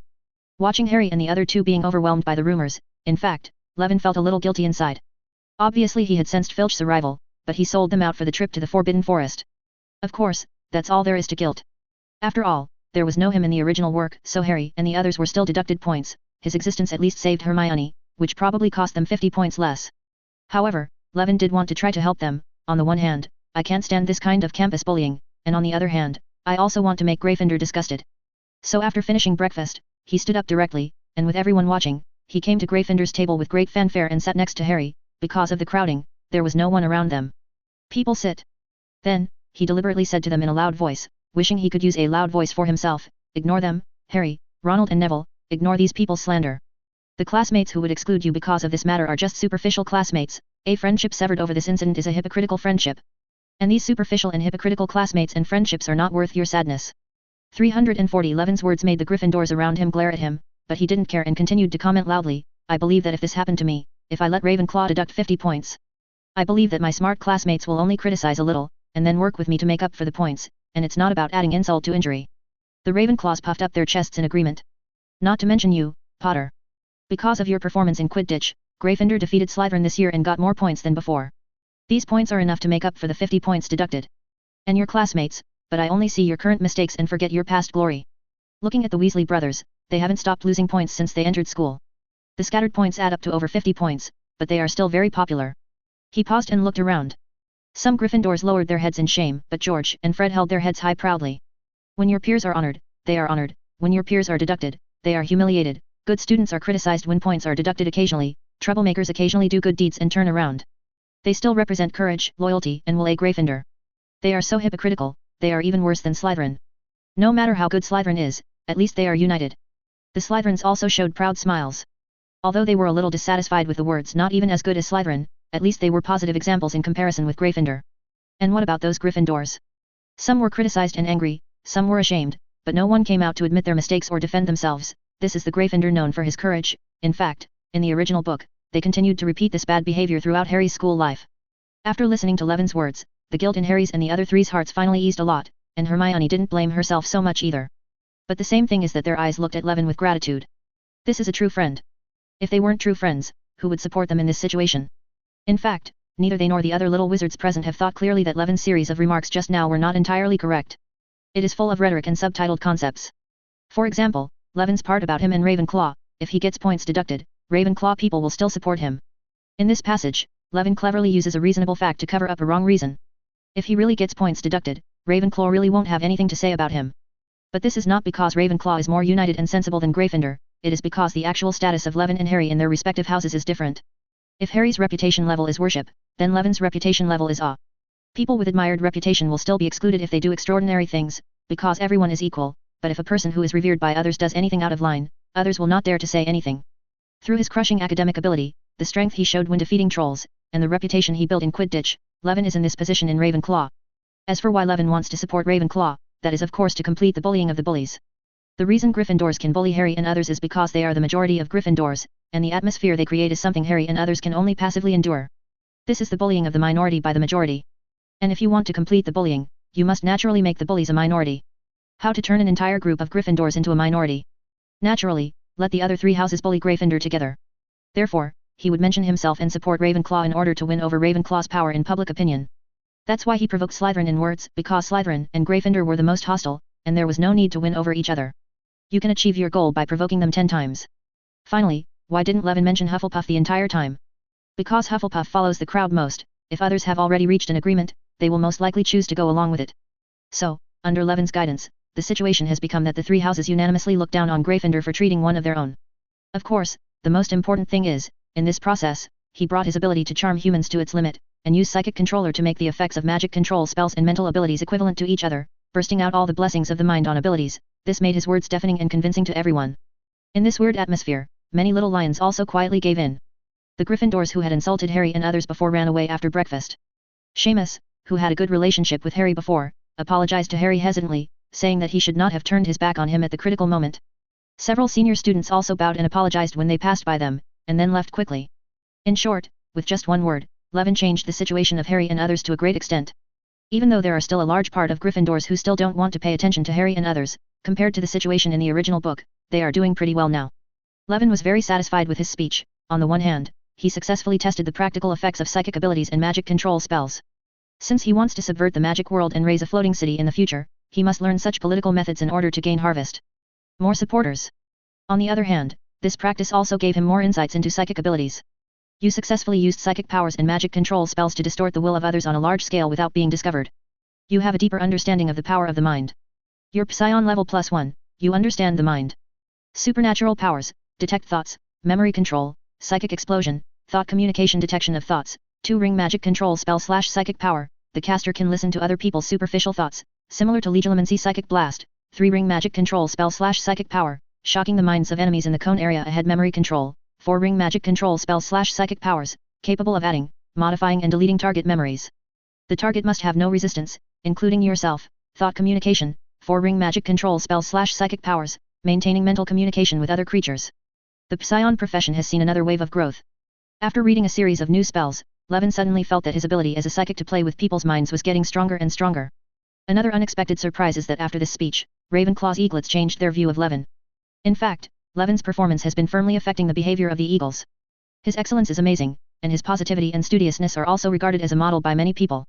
However, given Ravenclaw's free and undisciplined ethos, few people would show this emotion, which would make them look different. After all, worshipping and following someone seems very un-Ravenclaw. One of the characteristics of Ravenclaw is freedom, but the previous atmosphere of Ravenclaw made many Kitty Hawk 5.3 people free for freedom's sake, and those who do not show freedom are not gregarious. As a certain fish god said, can freedom still be called freedom when ordered by the god of liberty? Now, Levin's words have broken the atmosphere that Ravenclaw has always had. The original emphasis on the freedom side of Ravenclaw has shifted to the pursuit of knowledge and learning side of Ravenclaw. The eaglets, especially the first-year eaglets, discovered that there were so many people around them who all agreed with Levin's style and concepts, and those who admired him were not alien. So more and more eaglets began to regard Levin as a leader, imitating his studiousness, his living and study habits, instead of continuing to focus on boring hobbies such as studying egg divination and using dice to decide what to do today. It can be said that in Ravenclaw, especially in the first year, Levin became the uncrowned king. In the entire academy, except for Quidditch star Cyril Lillian and female prefect Penelope Clearwater, no one has a higher influence than him, including the unknown Ravenclaw hero. Long. Chapter 62. Even with Levin's help, most of the little lions forgave Harry and others. But the punishment from the school will not be reduced. Soon, Harry, the three of them, and Malfoy all received the exact same note: your confinement starts at 11 tonight. Find Mr. Filch in the foyer. At 11 o'clock at night, Harry, Ronald, and Neville went downstairs to the foyer, where Argus Filch, the caretaker of Hogwarts, was already waiting in the foyer. Also staying with him was Malfoy. Filch's punishment for them was to help patrol the Forbidden Forest. This frightened them. That's the Forbidden Forest. It is also a restricted area of a Euro Hogwarts. The fourth-floor corridor needs Dumbledore to remind him repeatedly not to go there. The deterrence inherent in the Forbidden Forest does not need to be like that at all. Under ordinary circumstances, it would be dangerous enough for the Forbidden Forest to whisper to the young wizard, the eight-eyed spider that eats people, the centaur that hates wizards, the werewolf that appears on the full moon, all kinds of dangerous dark creatures, magical animals. Just hearing about it makes people scared. Now that they were asked to go there at night, their fear doubled. However, no matter how scared they are, the confinement of the school cannot be changed. So they had to bite the bullet and follow Filch all the way to see Hagrid. They didn't know that there was another person following them in an invisible state at this time. Levin had long wanted to take a stroll in the Forbidden Forest, but he had no acquaintance to guide him. It's not like he could stand guard in front of Hagrid's house every night to see which day he would go to patrol the forest. So I chose to use the confinement of Harry and others in the original work. At this time, Levin was fully armed, all the buffs he could add were filled up, and he was fully prepared. He even did not forget to change his robe into red and yellow. In this case, if something unexpected happens and he is exposed, others will only regard him as a Gryffindor wizard. He has always been very good at framing blame. In the blink of an eye, they saw the gamekeeper waiting for them at the forbidden edge. Don't let them take it easy. Filch reminded Hagrid cryptically before leaving. Hagrid frowned when he heard this. I know what to do, I don't need you to teach me. Although Hagrid and Filch have been colleagues for a long time, their personalities are completely different. Hagrid is optimistic by nature and loves little wizards. But as a squib, Filch hated these little guys with spellcasting talents the most. Seeing them would remind him of his life of disbelief. The two people have different views, so naturally they can't talk together. Seeing Filch walking away with the lantern, Hagrid turned to look at the four pitiful little wizards and couldn't help but feel a headache. If it were him, visiting the Forbidden Forest would be like visiting his own back garden. But for the little wizard, the Forbidden Forest is indeed a bit dangerous. After Filch left, Draco Malfoy immediately started acting like a monster. He attempts to use his father's status as school director to threaten Hagrid to avoid entering the Forbidden Forest. But Hagrid, a straight-tempered man, didn't have a good impression of Slytherin, so he retorted on the spot, "I tell you, this is what Hogwarts is like. What good will just writing a check do you? You have to do something useful, or you have to get out. If you think your father is willing to let you be expelled, just go back to the castle and pack your bags. Let's go." Hagrid, okay. Even in the eyes of Levin, who has no hatred against Malfoy, Hagrid's curse was a hearty one. It's not that he discriminates against Slytherins, it's just that Malfoy is too mean. Although he is not a treacherous person, his nature is not too bad either. But I just like to use some small means to disgust others, and then feel proud of myself. This kind of naughty kid will have to do it a few times before he gives in. Seeing that Malfoy stopped talking, Hagrid was satisfied. So he separated everyone like those stupid protagonists in horror movies, Malfoy, Neville, and Hagrid's dog-tooth team. Hagrid personally led Harry and Ronald, as well as Levin who came to ride with him. The cold moonlight shines on the path leading to the Forbidden Forest. The dark Forbidden Forest seems to have a big mouth open, trying to swallow up anyone who dares to violate it. Hagrid led them on a winding path that gradually disappeared into the depths of the dark forest, and a breeze blew their hair.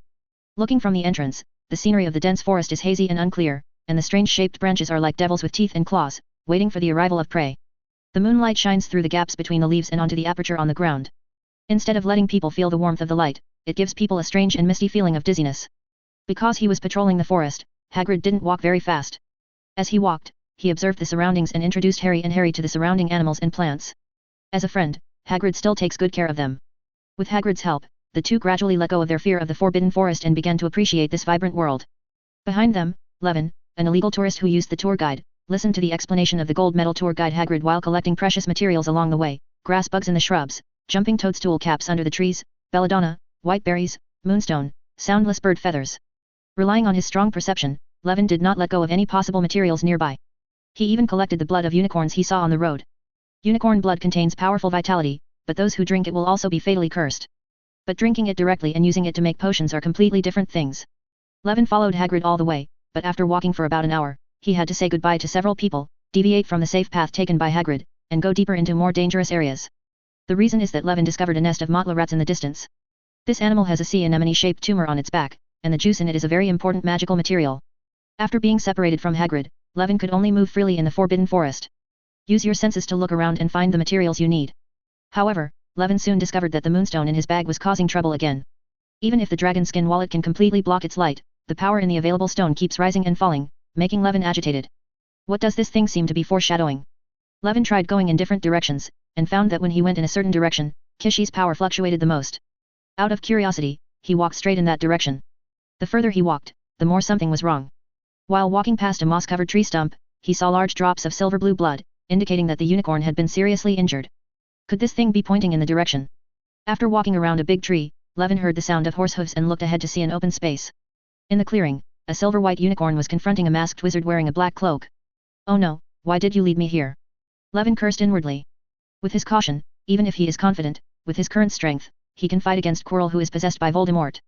He still had no intention of rashly intervening in Voldemort's attack on the unicorn. On the contrary, his original idea was to follow Hagrid into the depths of the Forbidden Forest via a safe road, and take advantage of the emptiness of the Forbidden Forest to freely collect herbs. In his plan, Voldemort should be a tool. Voldemort, who was wandering in the Forbidden Forest, had already checked out the dangerous creatures nearby for him. And when he causes trouble, he will attract the attention of the entire Forbidden Forest protection force. Both Hagrid himself and the centaurs will come to him for trouble. At that time, you can take advantage of the opportunity to make a big profit. Who would have thought that under the leadership of this unlucky moonstone, he would be sent directly to help the unicorn fight against Voldemort? The tool man is actually myself? No way. Levin was just about to turn around, while the invisibility technique was still far away from the dispute. Who would have thought that the scarred unicorn would fly towards Levin regardless of its opponent? It's like you can see him invisible. This is also deliberately tempting. Levin's mentality was a bit broken. Thanks to Mr. Changhen Mian for the reward. Chapter 63. The unicorn can't actually see Levin, it's the power of the moonstone that attracts her. Levin uses animal conversations and whispers to allow her to receive spiritual conversations and then arrange tactics. Unicorn's main attack, Levin's sneak attack family members, who knows? I just simply watch others fight. Unexpectedly, one of them immediately ran to me after seeing me. Isn't this just pulling people into trouble? This is how Levin felt when he saw the unicorn running towards him. The unicorn wanted to pull him into the water, but he naturally didn't want to, so he turned around and ran away. And the masked cloaked man who attacked the unicorn, Quirrell, who didn't want to be named, naturally refused to let go of the dish he got, and hurriedly followed him. Now, the three people were chasing each other, and they started a chase in the huge forbidden forest. The more Levin ran, the more frightened he became. He has never heard that unicorns have the ability to see through invisibility. But every time he changes direction, the opponent can accurately catch up with him. He really couldn't understand how this was done. Finally, by a creek, Levin stopped running completely. He turned around, raised his wand, and took 3 or 4 more ardent seal, trap, nearby. He wanted to see how this farce would continue. Less than 5 seconds after he stopped, he heard the sound of horse hooves, and the unicorn found his location accurately again. But when he stood there, waiting for the unicorn to come forward, he found that the unicorn's eyes were distracted and not looking at him. At the same time, he lowered his head and looked left and right, as if looking for something. Is it so confusing that it can't actually see me? Is it just because I have something on me that it always knows where I am? Levin suddenly had a new guess. If there is anything about me that can attract unicorns, it is only. Thinking of this, Levin tried to open his wallet, then he immediately noticed that the unicorn in front of him had a humane expression of surprise, and then he came forward briskly. Sure enough, Scholar Yu Shi was responsible for all this. The power and significance of this gem seemed to be greater than he imagined. It seems that this unicorn has to be saved. Thinking of this, Levin silently recited a fireball spell. At this moment, Mr. Quirrell, who did not want to be named, also caught up. He looked at the unicorn in front of him and said fiercely, "Run! You little brat, why don't you run away?" He looked around, then let out a terrifying laugh like a night owl. "Gee, this place has a nice scenery, and it is just right for your burial place." The long hunt made him a little impatient. Seeing the enemy coming, the unicorn also stopped approaching the moonstone. As if to protect Scholar Moonstone, the unicorn turned around, lowered its head, pointed the horn on its head at the opponent, and rushed forward. So the battle begins again. Although unicorns are docile, they are not weak, their magic resistance cannot be underestimated. As for strength and courage, the angry unicorn even dared to fight the fire dragon. But Levin knew that the unicorn in front of him wouldn't last long. Quirrell's hunt for it may have lasted all night. During the long struggle, the unicorn had been scarred and its movements were not very flexible, but it still stubbornly resisted Quirrell's threat. Levin saw that the unicorn was taking advantage of its body and charging wildly in the battle, with its long horn touching the left and right, but it could not hide that it was at a disadvantage. This kind of attack seemed like a futile struggle, and Quirrell was still able to stay on it. Another wound after another. However, in Levin's eyes, Quirrell himself is much weaker than before. The power of magic is constantly decreasing. This is the price of drinking unicorn blood. In order to continue his incomplete soul, Voldemort made Quirrell bear most of the curse, which made him suffer terribly. If the unicorn blood hadn't been able to stop Voldemort from sucking Quirrell's life force, there would really be no benefit at all for him to hunt the unicorn. Now that he's determined to help, Levin won't stand still. He held his breath and concentrated, picked a Quirrell to distance himself, and suddenly took a step forward at the right time to cast the stun curse on the unicorn. Psychic blast. In an instant, Professor Quirrell felt as if a heavy hammer had hit his brain. His entire mind went blank, and the red light that was about to emit from the tip of the wand was suppressed. Even though he was possessed by the Dark Lord and had 2 faces, front and back, and could see and hear in all directions, he could not have expected this invisible blow without any warning. Immediately afterwards, a fireball that had been prepared flew over, the blazing orange-red sphere carried heat waves and hit his chest directly, and then a huge explosion occurred. During explosion 1, Levin seemed to hear a sharp voice that did not belong to Professor Quirrell. When the firelight dissipated, Levin saw Professor Quirrell's still standing body, only his black robe became tattered. It seems that the fireball spell just now did not cause the proper damage. However, Levin did not stop attacking. Regardless of the fact that he had been exposed from the invisible state, he stepped forward again and raised his hand to aim at the opponent. Alder's seal, impact, the sudden shock wave knocked Quirrell away and landed under a tree. Then there was another flash of light, followed by Quirrell's cry of pain. Levin just knocked him into the ardent trap he had set. This was the backup plan he had planned long ago. Quirrell suddenly felt paralyzed, unable to move for a moment, let alone raise his wand to counterattack. At this time, he had already reacted, he had been ambushed. And that person seems to be a Gryffindor student? But there was no time for him to think now. Quirrell, who had already fought with the unicorn for a while, was very weak, and the little wizard in front of him was no ordinary person. The fireball just now, if it weren't for Voldemort's power, he would have stopped cooking on the spot. But now he has fallen into a trap again, and has lost the ability to resist for a while. Seeing the little wizard raising his wand again, if he didn't run away now, when would he wait? Then Levin saw that the black-robed wizard in front of him turned into a ball of black mist and quickly fled into the distance. Ghost. A few seconds later, another scream came from not far away. It turned out to be Hagrid, Harry, and Ronald who encountered the fleeing Quirrell. Ronald mistook Quirrell for his ghost. Quirrell, who was running away, also saw Harry and immediately floated towards Harry. "Harry, Ronald, you go first." Hagrid bravely stopped in front of them. Harry, who was protected, had no strength to escape. A sharp pain penetrated Harry's head. This was a feeling he had never felt before, as if his scar was suddenly on fire. Micrometeor. Levin, who followed closely behind him, launched an attack in time. A gleaming marvelous sphere shot towards Quirrell like a discharged bullet. It originally thought that its black mist state could make it immune to physical attacks, but it didn't take it seriously. Unexpectedly, when the sphere penetrated its atomized body, Quirrell felt a sharp pain. At the same time, on the path that the sphere passed, the surrounding black mist disappeared one after another, and the volume of the entire black mist was reduced by less than half. This is the brilliance of the three-ring god-slaying spell. No matter who you are, you will suffer its real damage. Seeing that this terrifying Gryffindor could harm himself in the black mist state, Quirrell did not dare to stay any longer and fled as far away as possible. Chapter 64. After confirming that Hagrid and the other three were safe and sound, Levin turned back to check on the unicorn. When Levin returned to the unicorn, the beautiful animal seemed to be in a very bad state. It didn't even have the strength to run after Scholar Moonstone anymore, and could only lie on the ground groaning in pain. But when Levin approached, the other person showed a happy expression. Is this Scholar Moonstone so attractive? It looks like it was sucked. Levin pointed at the unicorn's wound with his wand, healing as before. This is the most basic healing spell. Over the past half semester, Levin has learned almost all the magic spells below level 3 that he can come into contact with, and the healing curse is no exception. However, after he cast the spell, the unicorn's wound only stopped bleeding slightly and had no healing effect. You know, after he learned this spell, he tried it himself, and it worked immediately every time. Why couldn't it work on the unicorn? Levin did not believe in evil and tried several times, but each time he only made the wound recover a little. But within a minute, the wound would burst open again. Until detection magic gave him the answer. At the wound, Levin saw a strong smell of curse. Certain black magic can indeed make wounds difficult to heal.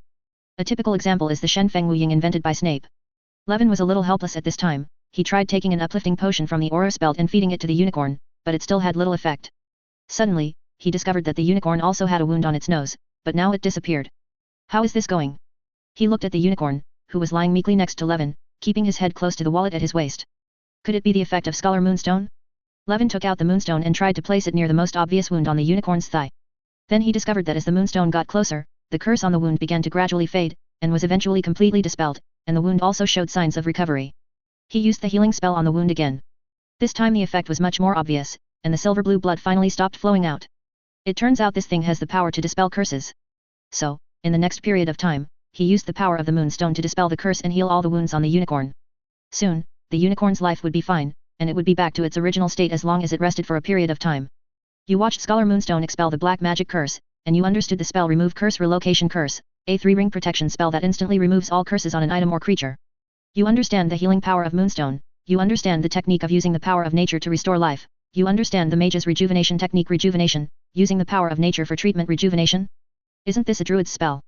Levin was immediately surprised. All this time, he has been exposed to the magic spells of the magical world, and what he has learned is related to magic-consuming spells. Who would have thought that he would learn the spells of a druid here? Although both are spells, there are essential differences between spells. The wizard controls magic power, while the druid's spells use, BDDF, the power of nature, not a system. Sure enough, the power within this scholar's moonstone is closely related to nature. No wonder it reacted to the forbidden forest, no wonder it took me to find the injured unicorn, no wonder the unicorn kept staring at the moonstone. Levin gradually understood everything. He remembered the wizard's research on unicorns in the world of Harry Potter. Unicorns are beautiful animals that can be found in the forests of northern Europe. Adult unicorns are silvery white, and when young they are golden. The horn, blood, and hair of the unicorn all have strong magical effects. The horn has the effect of detoxifying, the tail hair can be used to make a wand, and its blood can extend life. Its personality is very different from its docile appearance, and it can fight fire dragons. It generally avoids contact with humans, is probably more willing to let witches than wizards approach it, and runs very quickly, making it very difficult to capture. But in other magical worlds, unicorns are not only magical creatures, but also have symbolic meaning. Unicorns are synonymous with kindness and purity, and are the guardians of nature. In worlds with gods, unicorns serve the gods of nature and the forest, who are the lords and protectors of the forest. In short, unicorns are creatures closely related to the forces of nature.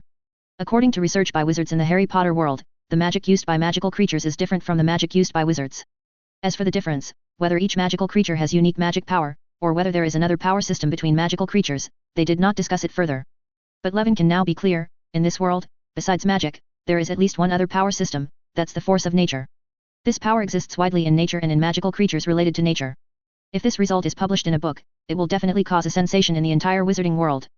But this is something Levin will consider in the future. All he wanted to do at the moment was to stroke the unicorn in front of him. I can't help it, the little guy is so cute. From the appearance, the unicorn in front of me should not be fully mature. Its head and body are still a little juvenile, and the mane on its back is still mixed with gold.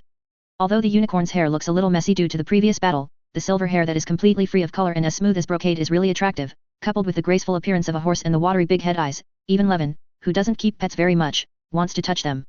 Facing Levin's tentatively extended hand, the unicorn was quite enthusiastic and took the initiative to hand over his head. What about the promised unicorns that repel wizards? But Levin was very happy. The little guy could indeed become a unicorn, and it was worth his efforts to save it. So Levin simply put its head in his arms and slapped it.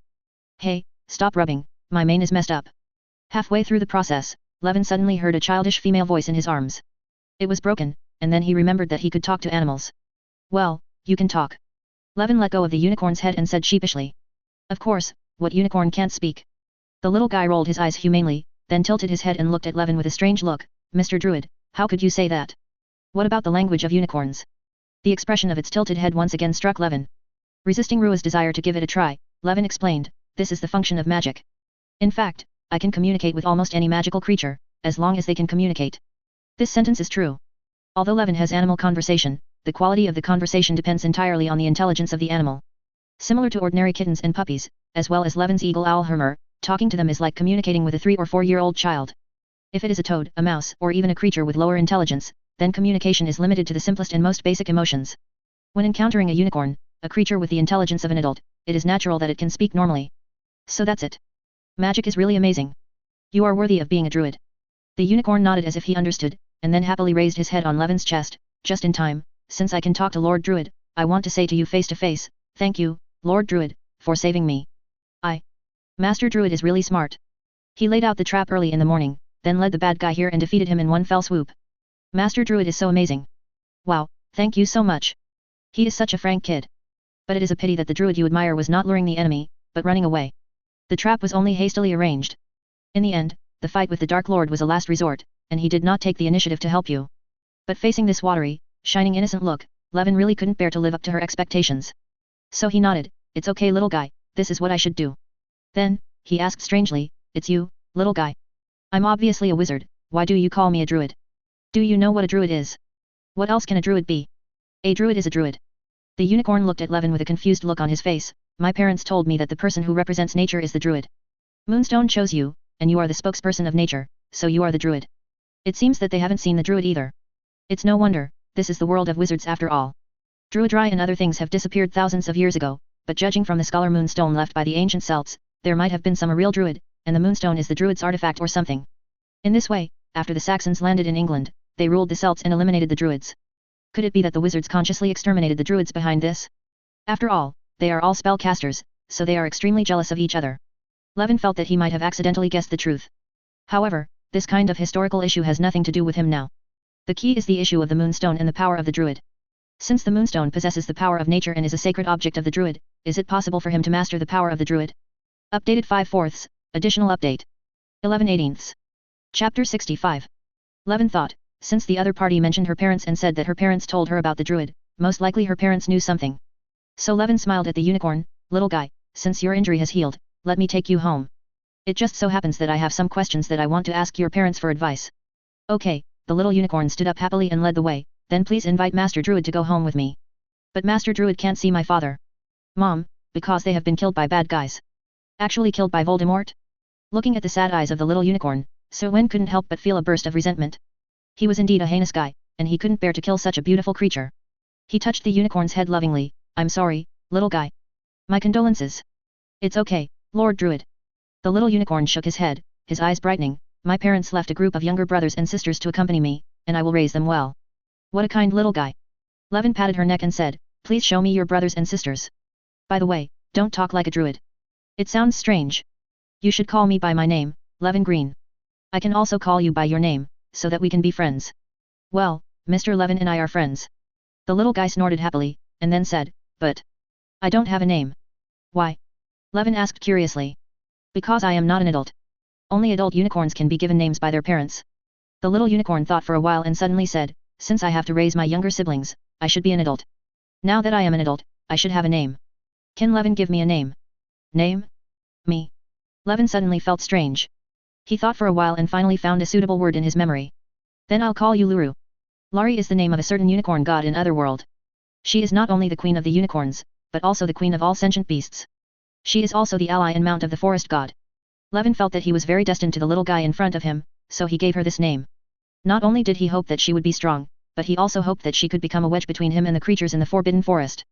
You know, unicorns have a very high status in the forest. People who are recognized by the unicorn are usually welcomed by the entire forest.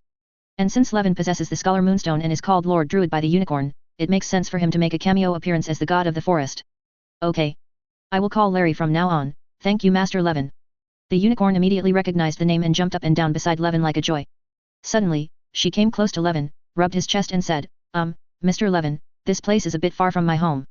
Do you want to ride on me and I will take you there? After hearing her words, Levin suddenly felt a little moved. Riding a unicorn is a treatment that only the purest and most beautiful girls can have. But on the surface, he still shook his head and refused. Let's forget it, Larry. We are friends. It would be very rude to ride on a friend. Is that so? Larry tilted his head, a little confused, but that's your wizard's rule. We unicorns don't care about this. Seeing that Levin didn't understand, she continued, it's normal for unicorns to carry guys smaller than us on their backs. When I'm basking in the sun, birds often land on my back, and I don't say anything. If Lord Levin were older than me, I would not agree to carry you. It turns out that in your heart, Zionio and I are on the same level? Levin somewhat understands that morals and rules are indeed different for different species. There are things that humans find insulting, but unicorns see as natural. What's more, Lari, the unicorn god, is an ally of the forest god, but that doesn't prevent her from being a mount. In this case, Levin stopped pretending, he grabbed Larry's shoulders, jumped slightly, and sat on her back smoothly. Master Levin, grab my mane, sit still, let's go.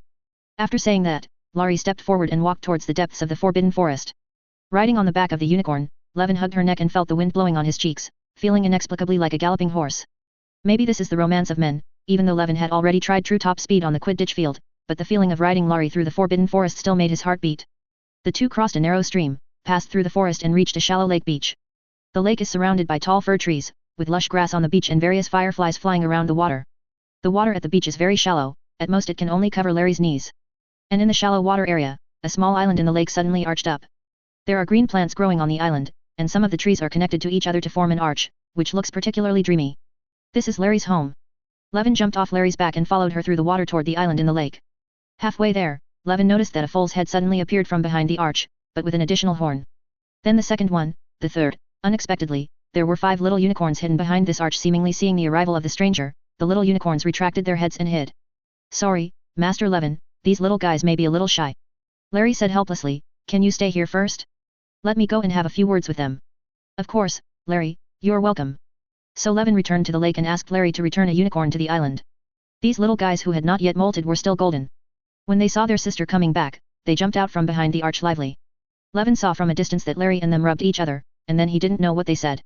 Immediately afterwards, the little unicorns returned to their nests one after another, and then ran towards Kwen happily. Larry followed them. Levin saw that they were holding bunches of red or blue things in their mouths, which looked like berries. They blinked their big, moist, and shiny eyes and flexibly moved around Levin, shaking their heads and trying to place the berries on the ground in front of him. No, Larry's voice sounded at the right time, wizards are different from us, they don't like things falling on the ground. So Levin reached out his hand, the little unicorn placed the berries into his hand one after another. Larry stepped forward, raised his head towards the berries, and said in a slightly proud tone, this is a gift from the little guys to the guests. They just picked it and it is very moist. Levin put the berries into his mouth in a dignified manner and commented, it's sweet and delicious, plump and juicy. Well, it's indeed a great fruit. Thank you, little guys. €, please give me flowers. €. Of course, there are elements of exaggeration in this. These berries do taste good, but they are wild varieties after all, and are still slightly sour compared to real artificially cultivated berries. But the little unicorn's thoughts are more important, aren't they? Next, Levin started playing with the little unicorns in the lair.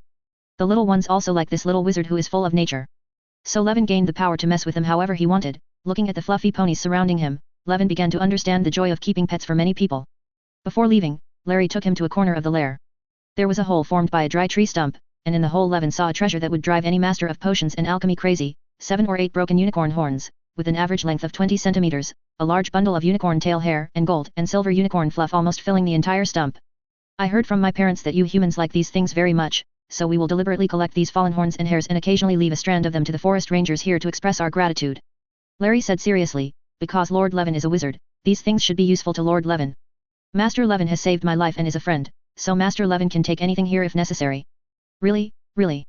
Looking at the tree stumps full of materials in front of him, Levin was really moved. If these things were sold, they would probably fetch tens of thousands of galleons at least. The value of these complete unicorn horns alone is immeasurable. Perhaps these unicorns are not familiar with the world and do not understand the value of these things. However, Levin was not too greedy. He just took away a unicorn, a small bundle of tail feathers, and a large handful of down.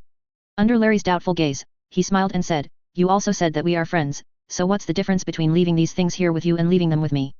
If I need it, I can come directly. It's up to you, you won't refuse my visit, right?"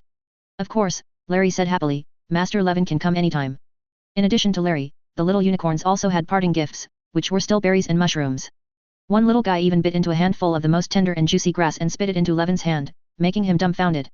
Finally, when Levin left the unicorn lair, he looked a little slovenly. The clothes were all wrinkled and covered with grass blades and dirt. They looked like Pomona Sprout, the professor of herbal medicine. Larry drove Levin along like this. Levin pulled at her mane as she carried him to the creek where he had fought Voldemort. "Be careful, someone is coming." The unicorn stopped. Soon, the sound of other horses' hooves came from afar. Compared with the sound of Larry's hooves, this sound was much thicker. The person who came was much taller than Larry. He had 4 hooves, a pale golden horse body from the waist down, and a handsome male figure from the upper body, with surprisingly blue eyes and sparkling platinum hair. "It looks very handsome. He's a horseman." The picture shows the unicorn lair, referencing the Legacy of Hogwarts Update 6/4, Additional Update, 12/19 Shrimp. Chapter 66. This unicorn. The centaur looked surprised when he saw Larry on Levin's crotch. "Is it okay now?" "I'm fine, Mr. Centaur, Master Levin saved me."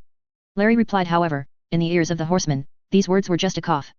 However, he could probably sense what the other party meant, so he looked at Lai. "So, you saved the unicorn, right, little pony?" "Fool? Me?" Levin was a little speechless at being called centaurs, but he still nodded. "Yes, Mr. Centaur, when I was visiting the Forbidden Forest before, I encountered a man in black robe attacking Larry, so..." He told the other party the general situation. Although Hagrid is called the gamekeeper, he is not actually the full force in managing the Forbidden Forest. The Centaurs tribe in the Forbidden Forest is also one of the defenders of the Forbidden Forest. 440 is something that Hogwarts principals of all generations have known for a long time. For such a friendly person, Levin was always polite. "Larry, is that the name you gave her?" The centaur looked at the unicorn, then at Levin on her back, and nodded seriously. "It seems that Larry agrees with you very much and likes you. If it were an ordinary male wizard, she would not let them ride it at all." Levin also smiled. "Yes, I am very grateful for this friendship." Horse people appreciate Levin's attitude very much. "Sure enough, you are a unique little pony. It seems I have found the right person." As he spoke, he bowed to Levin and said seriously, "My name is Firenze, and I am guided by the stars, so I appear here. According to the instructions of the stars, there is something important to our destiny here." It turns out he is the Firenze. Levin suddenly realized, Firenze is a handsome centaur who is friendly to wizards. In the original book, he even temporarily served as the new divination professor after Trelawney, the divination professor, was driven away, and was loved by many girls. Of course, he also paid a price for this and was ostracized by his tribe. He did not return to the tribe until the finale. All in all, he is a trustworthy guy. "Destiny, do you mean Harry Potter?" Levin was a little confused. Harry should be taken out of the Forbidden Forest by Hagrid now. "No," Firenze shook his head, "that foal has his own destiny, and the destiny associated with the centaur is right in front of me." "You mean, me?" After hearing this, Levin was quite surprised. When did he get involved with centaurs again? At this moment, the sound of horse hooves was heard in the distance. The other 2 centaurs rushed out of the bushes, their flanks heaving violently and beads of sweat dripping from their faces. "Firenze, what are you doing here?" one of them asked loudly from a distance. "Now shouldn't you be searching for that dangerous wizard and protecting the remaining unicorn? Disaster has been driven away, hope has been preserved." Firenze said in a sleepy tone, "The stars have changed a long time ago, and the person I came here to find is the man of destiny." At this time, the 2 new horses saw Levin and Larry. "Oh, a human foal riding a unicorn." The voice of the centaur who spoke suddenly dropped by 30 decibels, but he was still a little unconvinced. "So, is this the person you call the destined person? You can take a closer look, Bane." Firenze said softly, "Larry was rescued, and her destiny has changed. We centaurs will get clearer instructions and get closer to our destiny." Larry is the name given to unicorn by the man of destiny. Seeing the 2 centaurs looking at him curiously, Levin nodded to them again. "Hello, gentlemen centaurs, I am Levin Green, from Ravenclaw." "Hello, Mr. Levin Green, my name is Ronan." Another centaur stepped forward and said in a melancholy voice, "To be able to get the unicorn, I mean Larry's love, you must be a very kind and reliable wizard." Sure enough, having a unicorn as an endorsement is different. Levin feels that as long as he can ride a unicorn in front of these forest races, 9 out of 10 people will believe that he is a good person. It was indeed the right choice to save Larry. Ronan paused and sighed again, "But to be honest, you don't look older than my little pony." "Ronan, how come you believe Feyreund's lies so easily?" Bane angrily trampled the ground with his hooves, expressing his dissent. "We are centaurs and we must never defy the will of the stars, even if the fate of the unicorn changes." "Bane, Firenze is right, you need to observe the sky again. Mars is indeed very bright tonight, but the brightness of Jupiter has begun to exceed that of Mars. Ronan insisted. Yes, Bane, anger will only keep you away from your destiny. I firmly believe that I see the hope of our centaurs, the destiny of the centaurs, and the destiny of the Forbidden Forest will be changed. Forenza also added loudly. After speaking, he turned to Wen. Please forgive my presumption, Levin, I am convinced that you are the one destined to change the fate of the centaurs, so I would like to invite you to the centaurs tribe as a guest. Forenza said, actually bending its two front legs and heading towards Levin saluted. This scene surprised Ronan next to him. Although he believed in Forenza, he did not expect that the other party could do this. And Bane looked even angrier. Bend your knees to humans, Forenza, you are a disgrace to the centaurs. I will tell the chief about this, just wait and see. It seems that there are many factions in the centaurs tribe, and this Bane is a radical of horse nationalism. The radical left angrily, Forenza and Ronan were left looking at each other. Then, Ronan looked at Levin, little pony, you have heard Forenza's invitation, and this is what I mean. What do you think? Levin touched Larry's ear, what about you? Will you accompany me? Don't touch that, it's itchy, Larry snorted in dissatisfaction, and then said naturally, of course I will go. Wherever you want to go, I will go. I will follow you 0.7 until I send you outside the Forbidden Forest. The two centaurs watched with interest as Levin spoke to Larry in the language of unicorns. After receiving Larry's affirmative reply, Levin was relieved. Now Larry is almost equivalent to his honor roll and talisman. With Larry here, Levin believes that the centaurs won't do anything to him. In this case, why not go and have a look? Of course, I would be happy to visit the centaurs tribe, Levin raised his head and said to the two centaurs, as long as you don't reveal my whereabouts to Headmaster Dumbledore. Don't worry, little pony, we won't do it. When Levin agreed, Forenza's tone was very pleasant, our agreement with Hogwarts is limited to guarding the Forbidden Forest, and your laws cannot control centaurs. Then, please come with me. So Levin rode Larry and followed the two centaurs towards the direction of the centaurs tribe. Chapter 67. Led by two centaurs, Levin passed through a grassy hillside and came to a wide valley. In front of the valley, Ronan and Forenza stopped. Forenza suddenly whistled a few times, and the surrounding bushes shook. Several centaurs of various shapes appeared one after another. Bane was among them. Their sudden appearance made Levin startled. This way of greeting him is quite as beautiful as a hand with 3,000 swords and axes jumping out from behind the screen and chopping him into dumpling fillings. But there are no 3,000 horsemen here, and they don't use swords or axes. I saw the horsemen separated in twos, bent their front legs, lowered their proud heads, and bent their waists, as if saluting to the superior. A particularly majestic and strong horseman walked out with powerful steps. He had golden red hair and a beard, and looked quite handsome. However, below the waist, he had a brown-red shiny horse body, and he dragged a long tail behind him. Long red tail. Levin looked at him and nodded. It seemed that there were many handsome men among the centaurs. No wonder Forenza in the future could charm so many little witches. It's just that he didn't see the mare, and he didn't know how good the mare man is. When Forenza and Ronan saw the centaur, they immediately bent their forelimbs, lowered their heads and touched their chests with their left hands in a centaur salute. The golden red-haired centaur nodded to Forenza in response. Then, Forenza took a few steps forward, came to him, and whispered to him. The centaur leader then looked at Levin. Welcome, Mr. Levin Green. I am Marjorie, the leader of the centaurs. The stars have told us that we are destined to meet again. Marjorie's voice is sonorous, powerful, and mellow, and very contagious. Forenza told how you unicorns do things, it's an honor to meet you. Marjorie's words were very friendly, but Levin couldn't help but frown. In fact, the centaurs have never liked to get involved in wizarding things. They are very good at magic healing, divination, archery and astronomy. They are full of fighting power, but they like to stay in a corner and live a solitary life. The centaurs are a proud race. In fact, they are unwilling to contact wizards for this reason. They believe that wizards' laws are too arrogant, they think they are superior, and they classify other species indiscriminately. Because they did not want to share the identity of human with creatures such as hags and vampires, they actively requested the Ministry of Magic to classify them into the category of beasts. His pride is evident. The Ministry of Magic's Department for the Regulation and Control of Magical Creatures still maintains a Centaur Liaison Office, but no centaurs actually use it. In fact, being sent to the Centaur Liaison Office has become an inside joke in the department, meaning that the person in question is about to be fired. But now, the leaders of these arrogant centaurs who were unwilling to be driven by humans actually treated him with such courtesy. When you are polite, you must ask for something from others. Maybe ordinary horse people will be kind and honest, but as a clan leader, they will never be stupid and sweet. So instead of being flattered, Levin was wary. So he took the initiative to get off his horse, saluted the other party, and said directly, "Dear leader of the centaurs, is there anything I can do for you?" He didn't want to play Starry Sky guessing games with each other anymore. Bane, who was standing behind Marjorie, snorted dissatisfiedly when he heard this, and stepped heavily on the ground twice with his thick front hooves, as if he wanted to say something. But Marjorie turned around and pressed his palms, and he became quiet. It seems that the leader Marjorie is very prestigious. Marjorie said frankly, "We do need your help. You saved the unicorn, you called her Laurie, right? After that, we found that the stars actually changed. According to the stars, with your guidance, we believe that you have the power to change the fate of our centaurs. Although it is a bit unexpected, we do need your help." The power to change the fate of horse people, why is it this rhetoric? After being commented like this so many times by the centaurs, Levin himself almost believed this nonsense. Can I change the fate of the centaurs? How come I don't know about this? Could it be that you are up to something again?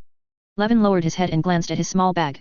After arriving near the centaur tribe, the power inside was indeed much stronger.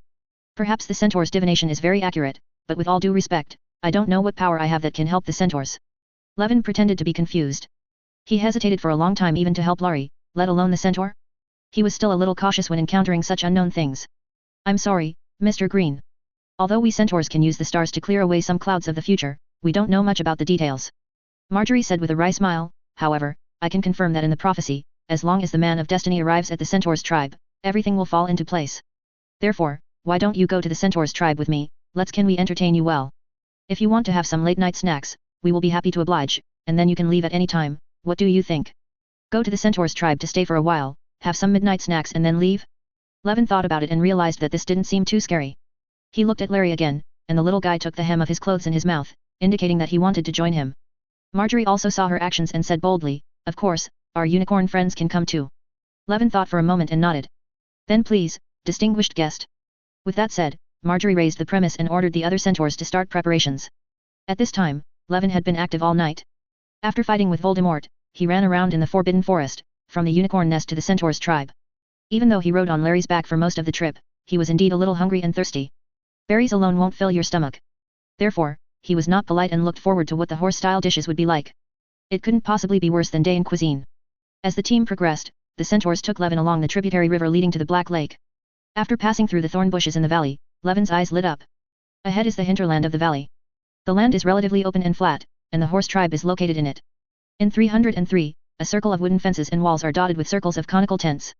Most of the tents are made of wood and animal skins, with 1 or 2 stone houses in the middle. These are the homes of the centaurs. These tents and houses are decorated with various colorful patterns, decorated with feathers, flowers, vines, and other decorations, which look quite original and beautiful. Levin could see that several ponies were running and playing happily among them, while some adult centaurs were staring at him, an outsider with only 2 legs, with curiosity and wariness in their eyes, until Marjorie stepped forward, then they left separately. Only those little ponies are not as steady and alert as the adult centaurs around them. Even if someone comes, they are still running and playing happily. A few of them even came forward out of curiosity after seeing Larry. It wasn't until they noticed Levin that they began to run back screaming, hiding behind the adult centaur and looking at him secretly. And Levin's eyes were constantly looking at the surrounding centaurs and observing their lifestyle. Doctors and centaurs are both arrogant races, and their understanding of each other is superficial. They rarely intend to study centaurs in depth, just like wizards lack in-depth understanding of werewolves. Therefore, everything seen at this time is quite mysterious to Levin, making people want to find out. Therefore, the lives of these centaurs are shrouded in mystery, and their lifestyle is very attractive to wizards like Levin. Chapter 68. Levin's banquet didn't start so soon. Before that, Forenza took Levin to wander around the centaur's tribe. The centaurs in the tribe are each doing the work at hand, but when they saw Levin, whether he was weaving fabrics or drying herbs, even the centaurs who were about to go out turned their attention to the boy. Whether in his past life or in this life, Levin has always seen only male centaurs. But in the tribe, he finally met some female centaurs he had never seen before. According to Levin's observation, the living conditions of these centaurs are similar to those of relatively primitive tribes. Men are responsible for hunting, defending their homes, and patrolling their territories, while women are responsible for the relatively safer work of gathering, handicrafts, and food processing. This also made Levin understand why he rarely saw female centaurs. The work in the Forbidden Forest was all done by male centaurs, and female centaurs naturally did not need to show up. As the name suggests, the upper body of a female centaur is naturally the image of a human female. Overall, compared with male centaurs, their bodies look more slender and delicate, but this does not prevent them from having muscle lines full of wild beauty, which is much stronger than that of human women. Female centaurs usually have long hair, which is the same color as their body hair. They like to braid their hair and tail hair into interesting braids, which are also equipped with hairpins and bells. Wizard-style jewelry, in short, in terms of aesthetics, they are very different from human women. The only thing that surprised Levin was that these female centaurs would also wrap their upper bodies with clothes, which was not in line with the traditional wizarding view that centaurs don't wear clothes. But this is reasonable. Since horse people have similar aesthetics to humans, they will naturally have a similar sense of shame. In fact, if the horse people didn't wear clothes or anything, they would have been old people for a long time. No matter how proud and closed-minded the horse people are, they are an intelligent race after all, and they will inevitably interact with humans. And if there is communication, they will influence each other. As a smaller group with a weaker culture, the horse people will be more or less affected by human society. The wizard jewelry of female centaurs is a typical example. Although most male centaurs are naked, they will not refuse a feather, a belt, a cloak, etc. Levin could even see that some of the centaur guards were wearing armor. As a guide, Forenza explained to Levin in a timely manner, our ancestors, as well as many conservative centaurs tribes in Europe, believe that wearing armor is a cowardly act, but if it can reduce the casualties of centaurs, then armor is a useful artificial weapon. At least, when fighting against eight-eyed spiders, these armors can resist the harm caused by their fangs. Actually, many ponies have secretly made friends with some of the little wizards in your school. Your wizard's accessories are very attractive to young ponies. Ronan also added in a timely manner. Speaking of this, Bane was a little unhappy. If the guys who did this were hunting boys, then I would definitely ask them to take it down. In the Forbidden Forest, those clanking things will reveal our location. They just chatted and strolled forward, passing through the scattered tents and arriving at the center of the tribe. It was a spacious open space with the largest tent standing in it. This tent is decorated with the most complicated pictures, and there are always two centaurs patrolling around it. Levin estimated that this tent either belonged to the tribal leader or was an important gathering place for the entire tribe. In front of the tent, there stood a huge stone array. The stones in it were at least 1 meter high. The stones in the stone array seem to be randomly distributed. If you look closely, you will find that these stones form approximately 4 to 5 concentric circles. These concentric circles all take the tallest stone as the center, firmly guarding it in the center. Each stone here is painted with different stone carvings, and the stone carvings on the central stone are particularly complex. Can I come over there and have a look? Levin points to the stone circle. This is the totem of our centaurs tribe, our place of worship, and our place for stargazing.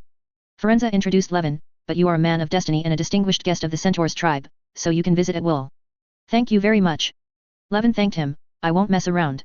After saying that, he patted Lari's neck again, indicating to the unicorn to wait for him outside, and then walked into the stone formation alone. But he didn't come in here out of curiosity. Levin didn't even look at the stones with different textures around him. Walk straight towards the center of the stone formation. As early as when he approached the stone formation, Levin felt the violent reaction of Scholar Yushi. After arriving at the centaur tribe, it began to react violently. As Levin approaches the formation, the moonstone's energy flickers turn into high-frequency pulses. Levin extremely doubts that the stone formations in the centaur's tribe, like the stone formations in the Moonstone Garden, are the remnants of Druidism during the reign of the Celtic ancestors. At least related to Druidism, there are many stone formations on the British Isles, and the most famous one is of course Stonehenge, also known as Salisbury Stone Circle. They are almost all products of the Celtic ancestors era. Levin suspects that the so-called Stonehenge is actually a Druid ritual site. It is even very possible that the birth of the race of centaurs is itself a product of Druidism or the power of nature.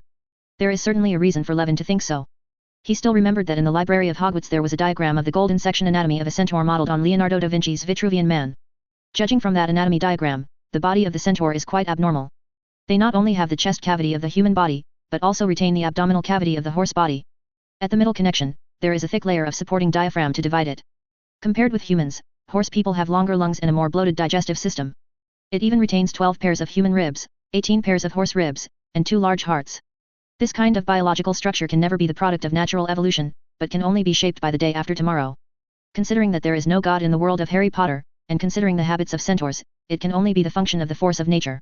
This is also supported by Otherworld. For example, in Jaina's hometown, in the world of Warcraft, the centaurs are the sons of the forest demigod Cenarius and the descendants of an earth elemental princess. It is a combination of the power of nature and the element of earth. Their half-man, half-horse appearance is derived from their father's half-man, half-deer appearance. Being half-human and half-deer is a typical characteristic of natural divinity. The human half represents intelligence and the animal half represents natural wildness. Maybe the centaurs in this world are the creations of the Druid religion. Wang Jian is good? The culture of the Kanma people also has a deep connection with Druidism. The 3 major specialties of the horse people are herbal medicine, astrology, and hunting. Levin doesn't understand the Druidism of this world, but as far as he understood, the power of Druids is usually divided into 2 main areas, the earth, which represents plants and vitality, earth society, and the moon, which represents the stars, moon, and wildness, moon society, which is in line with the expertise of the centaurs. They are closely related, and no one believes them if they are not related. However, the above are just Levin's conjectures, but today, he seems to have a chance to prove all this. When Levin stood in front of the central boulder, he immediately discovered that there was an obvious semicircular pit in the center of the stone. The size is exactly the same as the Scholar Moonstone in my hand. Is there such a coincidence in the world? At least Levin doesn't believe this. Looking at the dent in front of me, and thinking about the moonstone in the bag, Levin took it out by mistake and stuffed it into the dent. The next moment, the situation suddenly changes. Chapter 69. The moment the Scholar Moonstone was stuffed into the dent, it burst into silver blue light. With the moonstone as the center, the lines on the boulder that had been dormant for thousands of years awakened one after another, shining with silver blue light, and quickly spread throughout the entire boulder. Then came the inner ring of stones guarding the boulder, after that comes the outer ring. In less than 5 seconds, the entire stone array sparkled and buzzed. Such a huge reaction attracted the attention of the entire centaur's tribe here. That little wizard, what did he do to our sacred objects? Ben shouted angrily and rushed towards the stone formation, trying to catch Levin, but was blocked by an invisible barrier. Ronan was also very uneasy. The melancholy centaur paced back and forth, both hoping that this was a sign of fate and fearing what terrible consequences all this would lead to. Most horse people are like them, curious, worried and afraid of all this. Only Forenza and Larry were calm. The little unicorn stared intently at the stone formation, looking at Levin with his belly standing in the formation, his eyes shining, as expected of Lord Druid. He can actually induce such a powerful force of nature. He is indeed the one chosen by nature, the little guy said happily. Forenza whispered to comfort his companions, don't worry, everyone, this is not an accident. This is what the stars tell us the moment when the centaurs change their destiny. The man of destiny is revealing the future to us. Forenza is right. At this time, a deep voice sounded, calming the uneasiness of the centaurs. It was Margaret who arrived. 890 The centaur leader looked at Levin in the stone formation from afar, with a ethereal voice, the stars revealed to us the trajectory of the future, and we chose to actively embrace it. At this time, the centaur's oath is also the choice of the horse people. The horse people chose to invite the son of destiny into the tribe, so they should embrace the changes he brings. His words silenced all the worried centaurs, and even the most irritated Bane stopped making trouble. In the stone formation at this time, Levin could feel that the moment the scholar's moonstone was embedded in the boulder, it was integrated with the entire stone formation. A huge ceremony has begun, however, he could feel that this ceremony was grand and exquisite, not a destructive spell, and Tien had no intention of organizing it. As the main stone formations were all activated, the power of the ceremony reached directly into the stars. Then, a ray of silver-blue moonlight descended from Levin's head and shone on him. That moment, he seemed to be bathing in a hot spring, the pores all over the body are dilating. At the same time, a large amount of information poured into his mind. You feel the inheritance from ancient druidism entering your mind. You refer to the druid profession in Otherworld and understand the power of druid. You gain the druid profession, your druid profession level +5, you gain the expertise Earth Society, Moon Society, and you gain the corresponding druid basic spells. You will learn new spells as you level up. You gain the druid ability Wild Form. You have understood the principle of the permanent elixir. You have noticed the connection between the permanent elixir and the druid wilderness ceremony. You have a sudden inspiration and changed the formula of the permanent elixir. You can slightly change the permanent elixir. For the formula, you can replace the wilderness ritual potion with a permanent elixir, allowing you to perform wilderness rituals regardless of level, and your wilderness form is changed to the creature corresponding to the elixir formula. Earth Association, as a member of the association, you will learn more natural spells. Moon Society, you will be protected by the stars and the moon, and the power of the wilderness will exist in your bloodline. Wild Form, you can gain the ability to transform into a certain creature through wilderness rituals. Gain one transformation at level 1, and you can choose one more transformation every 4 levels. Wow! Feeling the inheritance he just received and his new understanding, Levin finally understood everything. He looked at the dim stone formation and the only shining scholar's moonstone among the boulders, and was filled with emotion. No wonder this thing is called the scholar moonstone. I thought there was some extended meaning in it, but it turns out it's the literal meaning. This is the key to liberating the druid's knowledge. The natural power of the hanging is just a side effect. But to what extent were these Celtic ancestors forced by the Saxons and wizards? They had to make such a big deal and use star ritual spells to store the druid heritage in the power of the stars and moon. But the effect is really good. Unless the wizard knows the turtle-style Qigong and can knock down the moon, this inheritance will never be cut off. But the negative effects are also very obvious. Only the scholar's moonstone can open the inheritance. If the moonstone is lost, it will directly mean that the inheritance is lost. Recalling the inheritance information he just received, Levin couldn't help but sigh. Although I still don't understand the relationship between centaurs and druidism, I at least understand that there are elements of druidism in modern magic. With this inheritance, Levin realized that this druidism was not exactly the same as the druids, he imagined. In essence, druidry in the world of Harry Potter is also a kind of wizard, it's just that they clicked the skill tree wrongly, and instead of fully embracing their own talents, they went to study nature. This caused them to lose ground in the face of orthodox wizards, and finally ended their inheritance.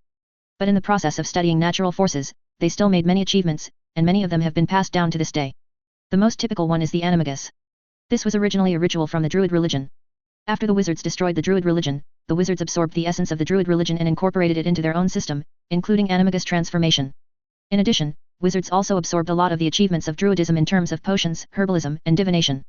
In short, although the druids in the Harry Potter world can also control the power of nature, they are far inferior to the druids in Otherworld. Others can enlighten tree people and summon thorns and vines anywhere, and they can only cultivate a few bowtruckles and a few biting cabbages, and throw them out during battle. Others can turn into a bear, a leopard, or a crow at will. And they can only transform into a designated animal through a series of complex rituals. Others can summon moonfire and make stars fall, and they can only trigger the power of the stars and moon through complex rituals and formations. Without his own understanding, this inheritance would be quite useless to Levin.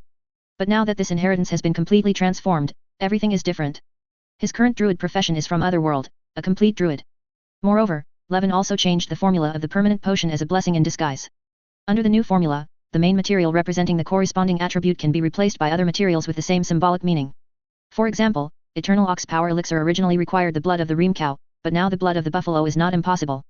Of course, Levin didn't intend to do this, because the permanent potion at this time has a further function, that is, it is a potion used in wilderness rituals. Druid can perform a wilderness ritual every 4 levels to obtain a wilderness form by absorbing the blood of the corresponding creature. This ability is equivalent to having one more animagus form every 4 levels, which is very unbelievable.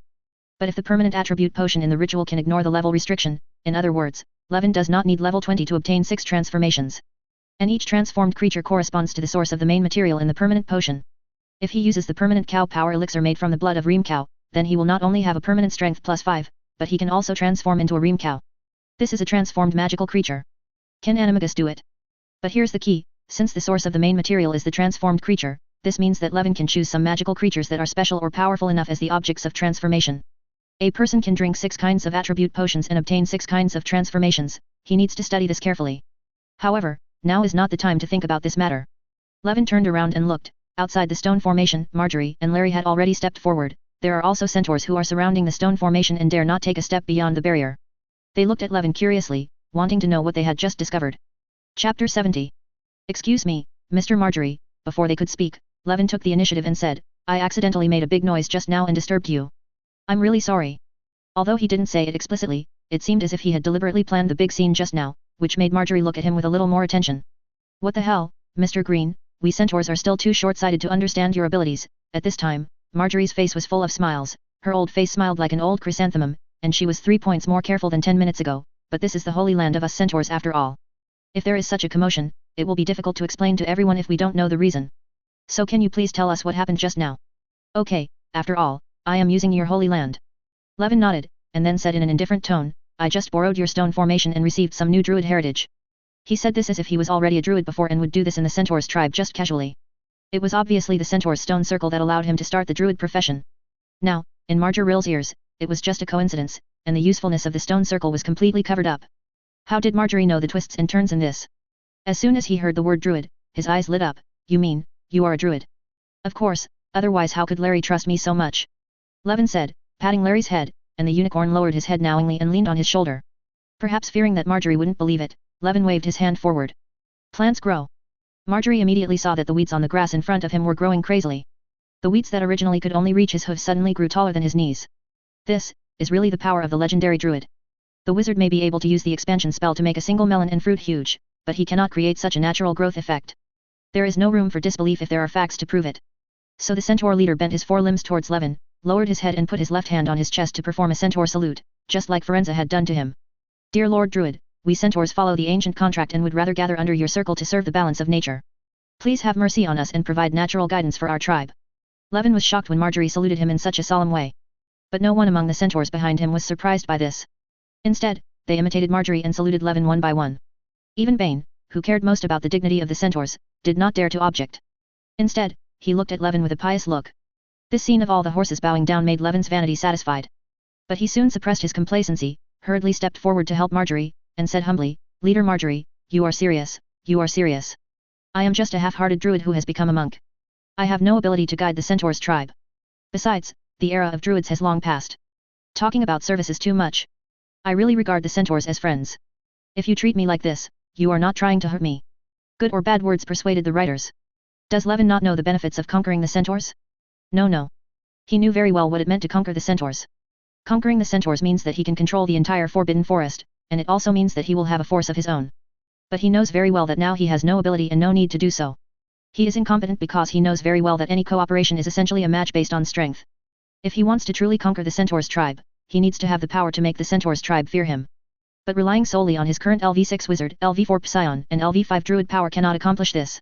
Any attempt to drive the centaur's tribe by relying on an illusory ancient contract will sooner or later be counterattacked. After all, this ancient contract is not a slave contract. It is better to be a favor here and say a few nice words to improve the relationship with the horse people. When my own hard power increases in the future, this illusory ancient oath will become unbreakable. The reason why I say it's unnecessary is that Levin doesn't need the violent attributes of centaurs yet, and he doesn't need to fight with others. As for controlling the Forbidden Forest, relying on the friendship of unicorns and centaurs, he can definitely do this now. No need to go further. In short, under Levin's persuasion, Marjorie didn't mention what happened just now. But he revealed the so-called ancient contract to him. It was the heyday of druidism. The druids who mastered the power of nature signed an alliance with the vast number of intelligent creatures who possessed the power of nature.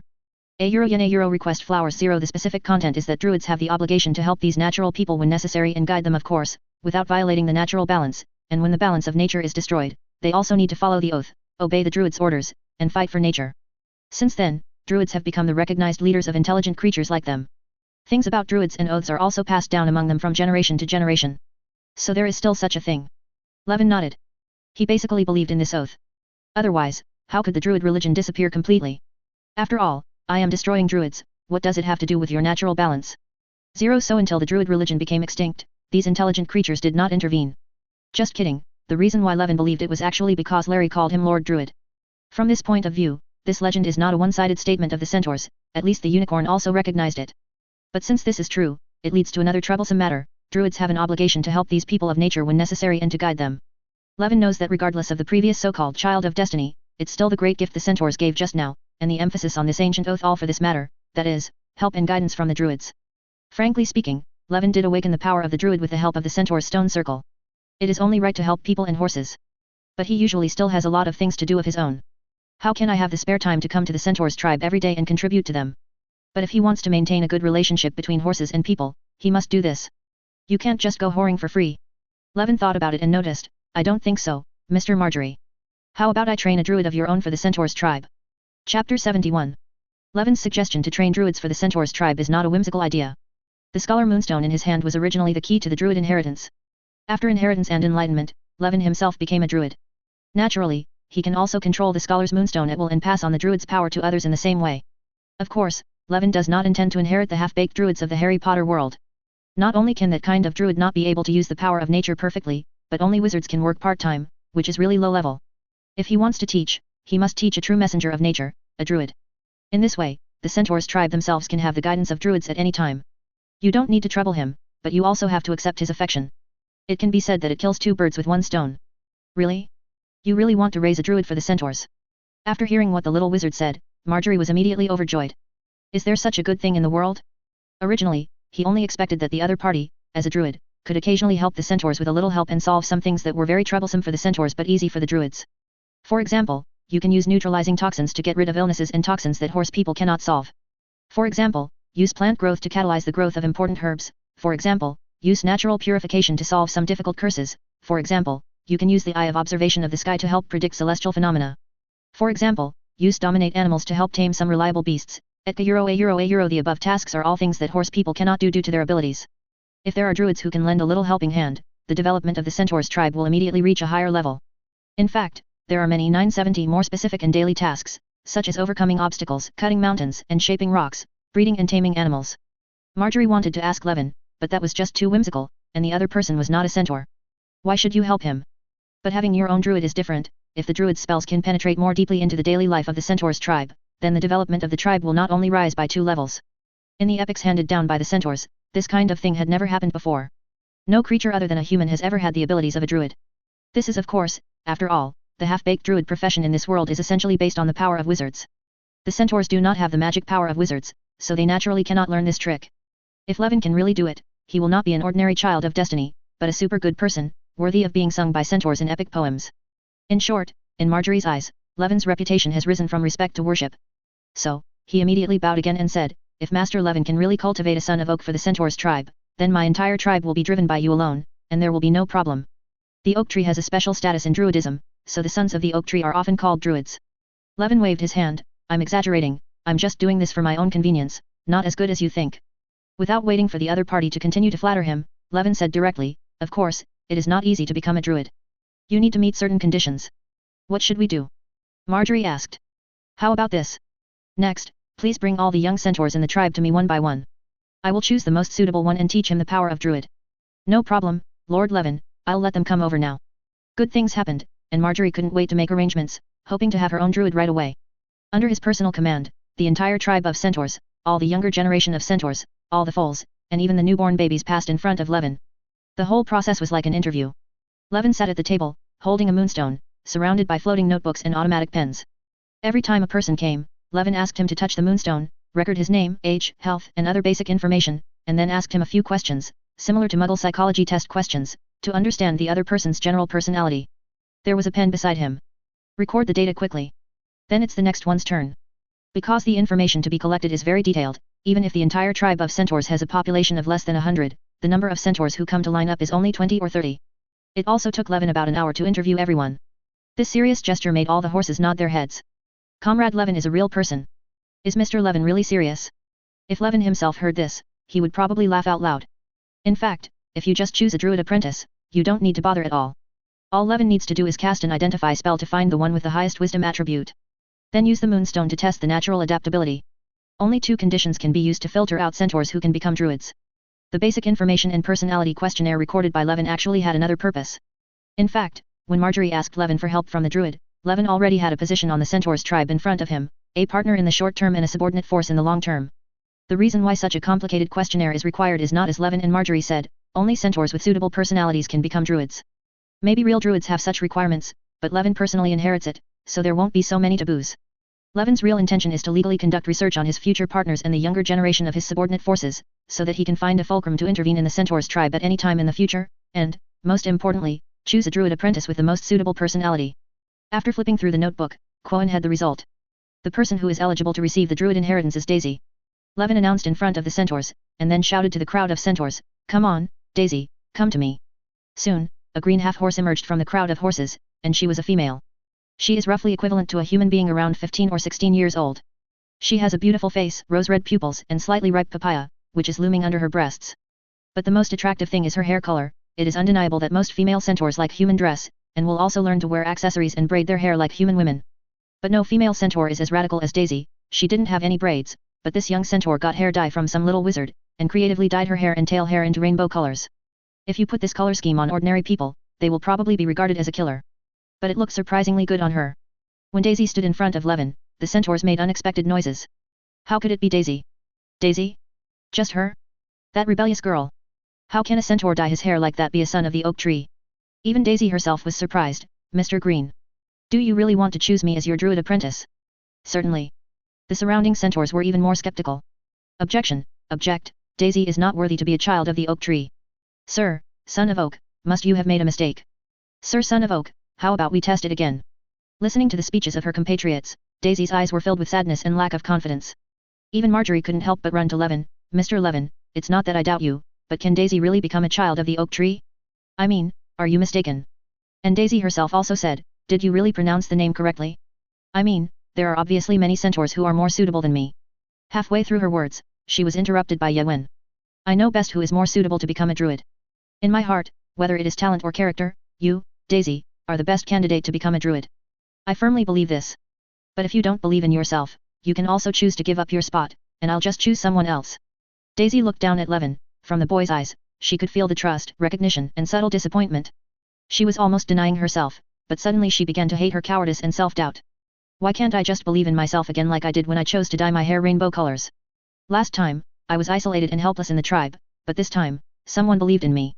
She suddenly really didn't want to see the boy in front of her disappointed. So she raised her head and said firmly, "No, I believe in myself. I want to become a druid." "Great. Then come with me." Levin showed a satisfied smile, grabbed her hand, and led her towards the stone formation. The other centaurs could only watch them go away with complex expressions such as envy and disappointment. Thank you." On the way to the center of the stone circle, Daisy whispered. "What do you want to thank me for?" Levin asked doubtfully. "I want to thank you for choosing me and believing in me." Daisy looked at the wizard with burning eyes. "That's because you are most suitable to become a druid." Levin waved his hand. "But, I still appreciate your trust." Daisy shook her head and said solemnly, "This is really important to me." Then, she told Levin about her past. Perhaps she had held it in for too long, and she said a lot in one breath. "Before that, no one could do this to me. I don't like gathering, sewing, or twirling or dressing up. I want to run, I want to participate in hunting, I want to do something, can't I? It's about the centaurs, but no one in the tribe supports me. They all laughed at me, accusing me of breaking horse people's traditions and being a bad pack foal. Once, I thought, since they accused me so, I would go with their wishes and go a little further, so I used the herbs I secretly collected to exchange them with the little wizard in the castle for a few bottles of hair dye, and then I focused on my hair and tail. No wonder her hair and tail are like rainbows. I thought they were dyed on purpose. After that, more centaurs accused me of ostracizing me, but I didn't care about them. I liked the way they got angry when they saw my hair. However, even so, I still can't do what I want to do. I can only follow other horsewomen and do those annoying jobs, until you choose me." Speaking of this, she felt moved by Levin. "So, thank you, Mr. Green. It's all over, Daisy." Levin patted her shoulder, which was the highest point he could reach her, and comforted her, "Become Drew. You are a big shot in the tribe, enough to control your own destiny. You can choose to hunt with male centaurs at will, you can also run around on the grassland as you like, and you can even do some things that centaurs can't do. Yet. After hearing Levin's words, Daisy's eyes were filled with sparkling eyes. She had been waiting for this day for too long. Finally, before granting you the power of a druid, I want to tell you in advance that there are some rules and precautions for becoming a druid. I know, Mr. Green, I will definitely abide by the rules when the time comes. I will remember to dye my hair and tail back. Before Levin could finish speaking, Daisy took the initiative. She knew very well that since Levin helped her break away from the traditional shackles of the Centaur's tribe, she would naturally have to abide by the other party's requirements and rules. No matter how many and strict the other party's requirements are, it is still much better than the repressive days in the Centaur's tribe. However, after hearing her flattering words, Levin was stunned for a while, and then shook his head in confusion. Sorry, Daisy, you misunderstood. What I want to say is not the rules you imagined. I just want to tell you that the most basic taboo of becoming a druid is to love nature and don't do anything that disrupts the balance of nature at will. 2.2 Otherwise, you may be killed by yourself. However, as a centaur, I believe you will not do that, right? In addition, considering your spirit and acceptance level, I will not teach you all the druid skills at once. You can only learn the most basic parts at the beginning. But I will come to test you frequently. Only if your mastery of druid power reaches the standard, will I teach you the advanced power emperor. I realized that the other party's so-called rules were not the constraints I thought, and I judged a gentleman with a villain's heart. Daisy felt guilty and sad. I'm sorry, Mr. Green, I misunderstood. Haha, it's okay Daisy, I can understand your fear. Levin patted her shoulder again in an age-inappropriate manner and said comfortingly, Don't worry Daisy, I don't have so many rules here, so many things you can't do and things you can't do. My only request is that you can study this power well and become a master as soon as possible. Grow up. I know, Mr. Green, I won't let you down. Daisy patted her chest hard and assured. Yeah, that's good. Levin nodded and turned to the boulder. Before stuffing the moonstone into the dent, he suddenly turned back and said, By the way, Daisy, you will find out later that the druid's spells also have the spell to change your hair color. So, you don't have to worry about your hair and tail losing color in the future. The rainbow color looks pretty good on you. After hearing this, Daisy's eyes filled with tears instantly. She opened her mouth, wanting to say something, but the moonlight of inheritance has already fallen on her. Pictured is Daisy. Chapter 72. Marjorie looked at the ring in front of her. Daisy, the newly promoted centaur druid apprentice, finally completed the inheritance ceremony. He watched her excitedly try the druid spell, causing a patch of weeds to grow wildly under Bane's feet like a prank, entangled his ankles, and then laughed proudly. He looked at the centaurs around him. Their eyes looked at Daisy with envy, jealousy, and awe, and the rejection they felt 10 minutes ago had completely disappeared. Marjorie couldn't help but sigh. It's really a troublesome choice. Marjorie had a headache when she thought that it was Daisy who became the child of the oak tree. Mr. Levin chose no one to be his druid apprentice, so why did he choose her? This child can be called the most rebellious centaur in the tribe. He is unwilling to do the work of female centaurs and insists on doing the work of male centaurs. He even dyed his hair in rainbow colors. Naturally, he is ostracized among horse people who value tradition. Who would have thought that she didn't care at all? She still went her own way, and was the most difficult person to manage in the entire tribe. As a result, this most difficult to control centaur became a druid apprentice. Marjorie knew very well that becoming a druid apprentice meant that Daisy suddenly became an important force in the tribe and was no longer the rebellious kid she was before.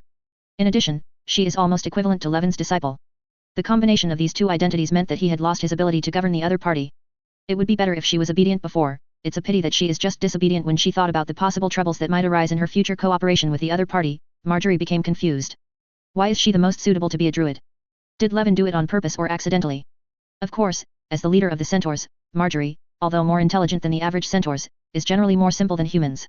I didn't think in this direction. But if Levin actually heard the question, he will answer proudly, I was careless on purpose. Yes, he just accidentally chose Daisy. In fact, as a race that has lived in the wild for a long time and is good at stargazing, the horse people have many individuals with natural talents and high perception. Although Daisy has a perception of 18 points and a constitution of 15 points, she is very rare among centaurs. But there are not many centaurs whose attributes are comparable to hers. Levin chose her precisely because her personality was emphasized in the test. She is flamboyant, rebellious, confident, optimistic, and enthusiastic, and is the member of the horse people who least cares about tribal traditions. That's why Levin chose her. Only those who are rebellious enough and don't care enough about the rules will be willing to fight against the original tribal leaders. What's even better is that Daisy is not just a rebellious character, she has already rebelled against the tribal rules and fallen out with the entire tribe. So I have to choose her. You know, one person against the whole world sounds cool, but in fact, people who really do it are very painful and desperate inside. Imagine that everyone around you hates you, rejects you, and doesn't understand you. No one can share your happiness, and no one can comfort you in your sorrow. All your emotions, good or bad, must be laughed at by yourself. No matter how optimistic and confident such people are, they will inevitably fall into loneliness and despair. Being optimistic and confident can only make her last longer. If at this time, someone could descend from the sky wearing colorful auspicious clouds and save her, then this person will become her unparalleled hero. And the best thing is that the background of Daisy's character is loyalty. So in this case, who will gain her loyalty? After becoming a druid apprentice, Daisy suddenly became a member of the privileged class of the tribe, enough to stand shoulder to shoulder with the leader. In this case, all the rebellious behaviors Daisy had done before were rationalized and no longer existed. The previous disgust, rejection, and incomprehension from the same race will disappear and be transformed into love, acceptance, and recognition. In this case, the confidence, optimism, and enthusiasm in Daisy's character can be brought out, which will allow her to gain a large number of fans in the tribe. Wait until Euro. In fact, when Levin agreed to train druids for the Centaurs tribe, he had a rough plan in mind. In fact, it's not just the Centaurs tribe in the Forbidden Forest. Levin has decided that if he encounters other Centaur tribes or similar intelligent biological communities in the future, he is willing to train their own druids for them. Of course, Levin is not a bad person. He has his own calculations in this. This can be seen from why he chose Daisy. He did not choose to teach the other party the complete druid heritage in one go, but taught him level by level based on the other person's abilities. He told Daisy before that this was due to her mental receptivity. Levin wasn't lying about this, but he wasn't telling the whole story either. In fact, this is also a means of control. In this way, although the Centaurs tribe has druids, but the druid naturally became his person. After all, he alone controls the complete inheritance of the other world druid in the entire world. Daisy, and more druids who may be taught in the future, if they want to take a step further in the way of nature, they can only turn to him as their mentor. And years of teaching can produce more lasting friendships than a one-time deal. On the other hand, just like the analysis of Daisy just now, whether it's Daisy or other future druid apprentices, after they became druids, they became the strongest spellcasters in the tribe. Everyone in the tribe will ask for their help. In this way, they will naturally have a lot of prestige in the tribe, and may even surpass the original leader of the tribe. Levin can indirectly control these tribes through his druid apprentices. This is Levin's conspiracy to control the Forbidden Forest Centaur tribe and more magical creatures in the future. Some people may think that Levin is overly calculating in this way and it seems not good. But in fact, Levin doesn't feel guilty at all. Whether he wants to control or seize power, at least, he provided druids for the Centaurs tribe. How much a druid can make a tribe prosperous. This alone is a great kindness, isn't it? After confirming that Daisy indeed had the druidic power to change the tribe, the entire Centaurs tribe rejoiced. The banquet of the Centaurs tribe also started at the right time. The Centaurs set up firewood in the open space. Daisy Chu used the fire technique to light the bonfire. She caused another burst of cheers when she did this, to announce the start of the banquet. Under the warm greetings of the Centaurs, Levin sat at the main seat, where a soft leather was prepared for him.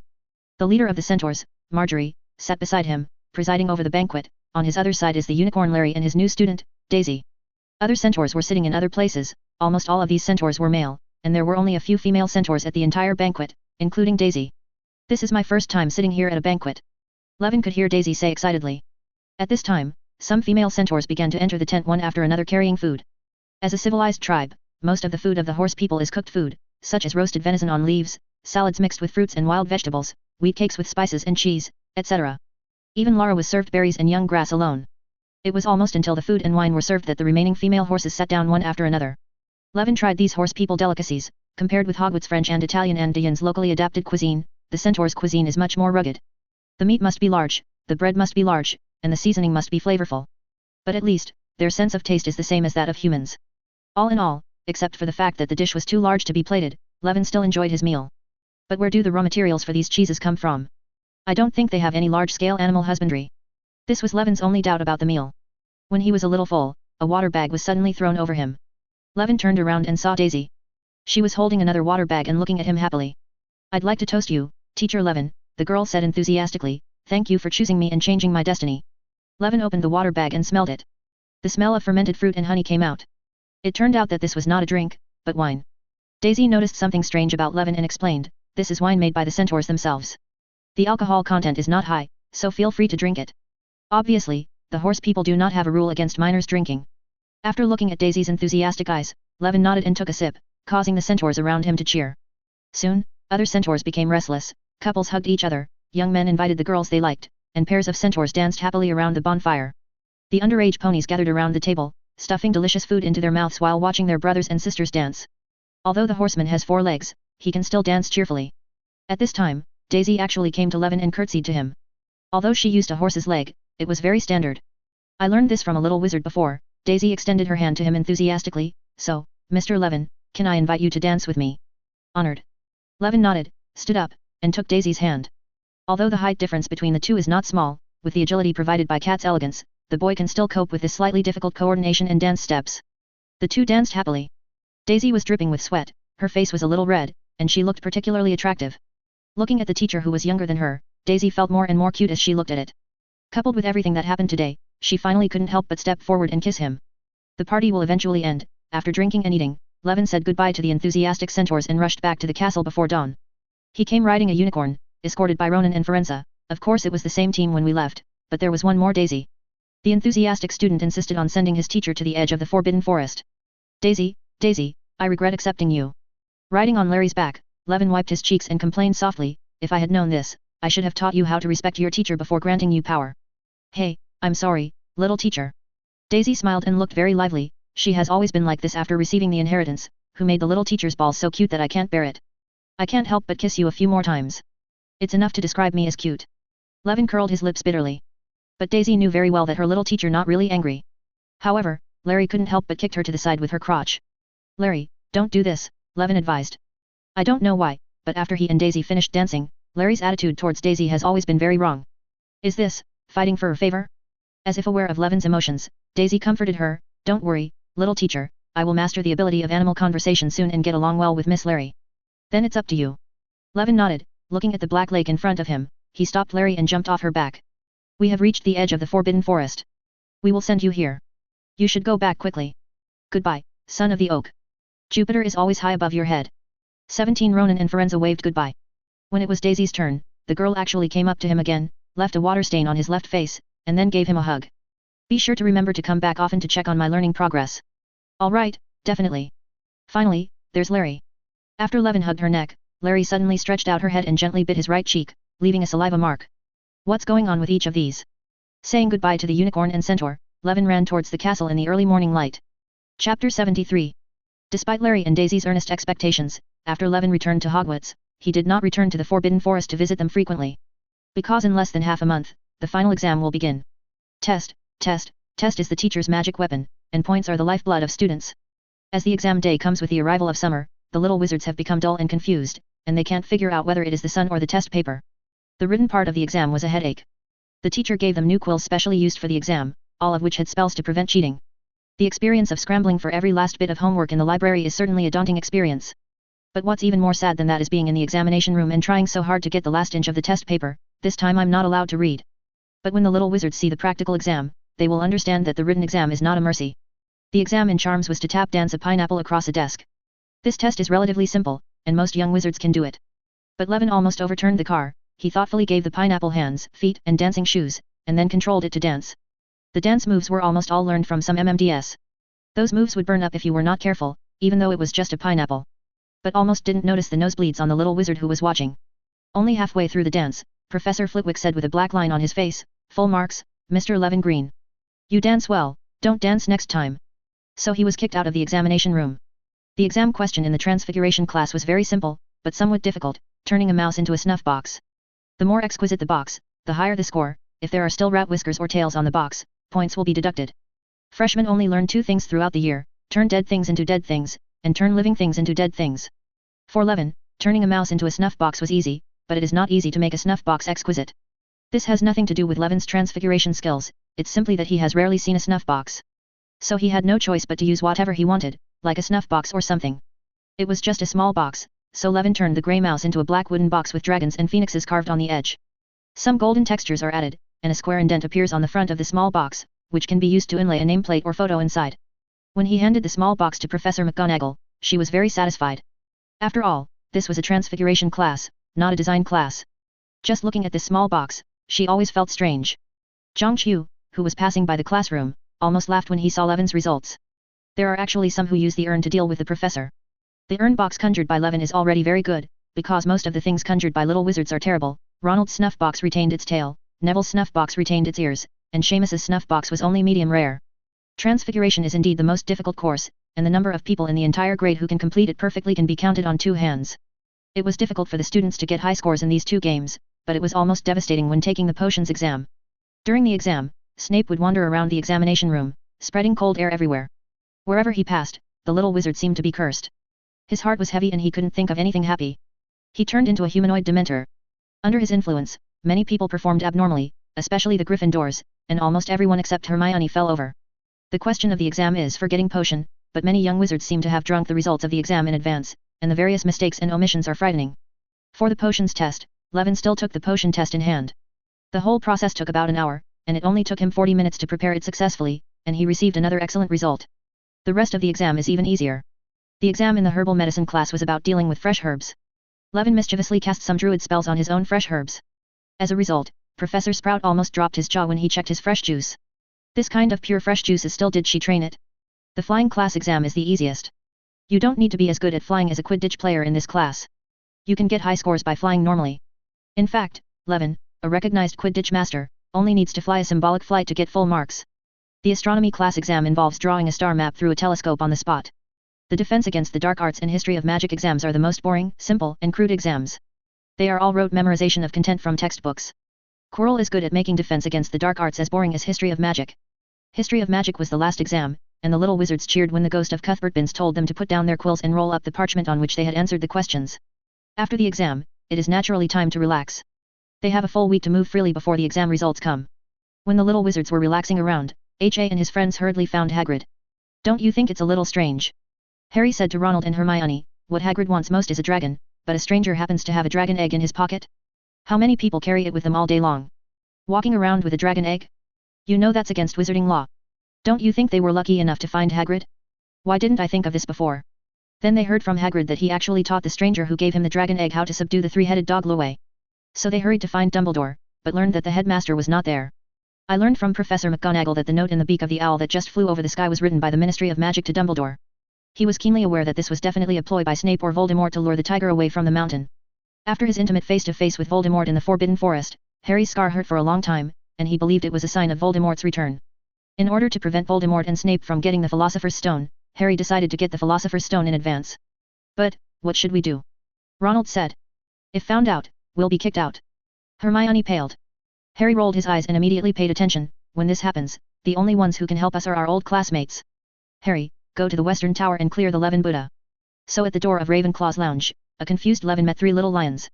So, you are planning to invite me to play that level-breaking game together so that you can get the Philosopher's Stone before the Dark Lord? Levin was in disbelief when he heard their request. My family members don't know. I told you to stay away from trouble, but who would have thought that trouble would come to my door? Chapter 74. After listening to the three people's request, Levin hesitated for a moment and finally agreed. It would be nice to get a closer look at Nick Flamel's Philosopher's Stone. Levin thought to himself, and with my current level, I shouldn't need to be timid anymore. After obtaining the Druid inheritance, Quoin is indeed much more confident than before. LV6 Wizard, LV4 Psion, and LV5 Druid, if combined together, have combat power above LV10. If you add in the magic that you master, most of which are unexpected by the native wizards, under this kind of information suppression, it is not a problem to fight against a LV15 wizard. And a LV15 wizard is enough to be famous in the magic world. In this case, he doesn't have to be as timid as before. What's more, he is no longer alone. Auror Tonks, the Witcher Cyrilla, the Unicorns and Centaur tribes in the Forbidden Forest are all forces he can mobilize. Miss Granger is not qualified because of her current strength. After all, it seemed that he didn't need to worry so much about Dumbledore. Then do it. So several people made an appointment to meet in the evening, and then left separately to prepare for the big event in the evening. But Levin didn't know what else he could prepare besides giving himself a temporary buff. Speaking of buffs, after becoming a druid, Levin added new options to his pre-war buff list. Tree skin technique, makes the creature's skin as tough as tree bark.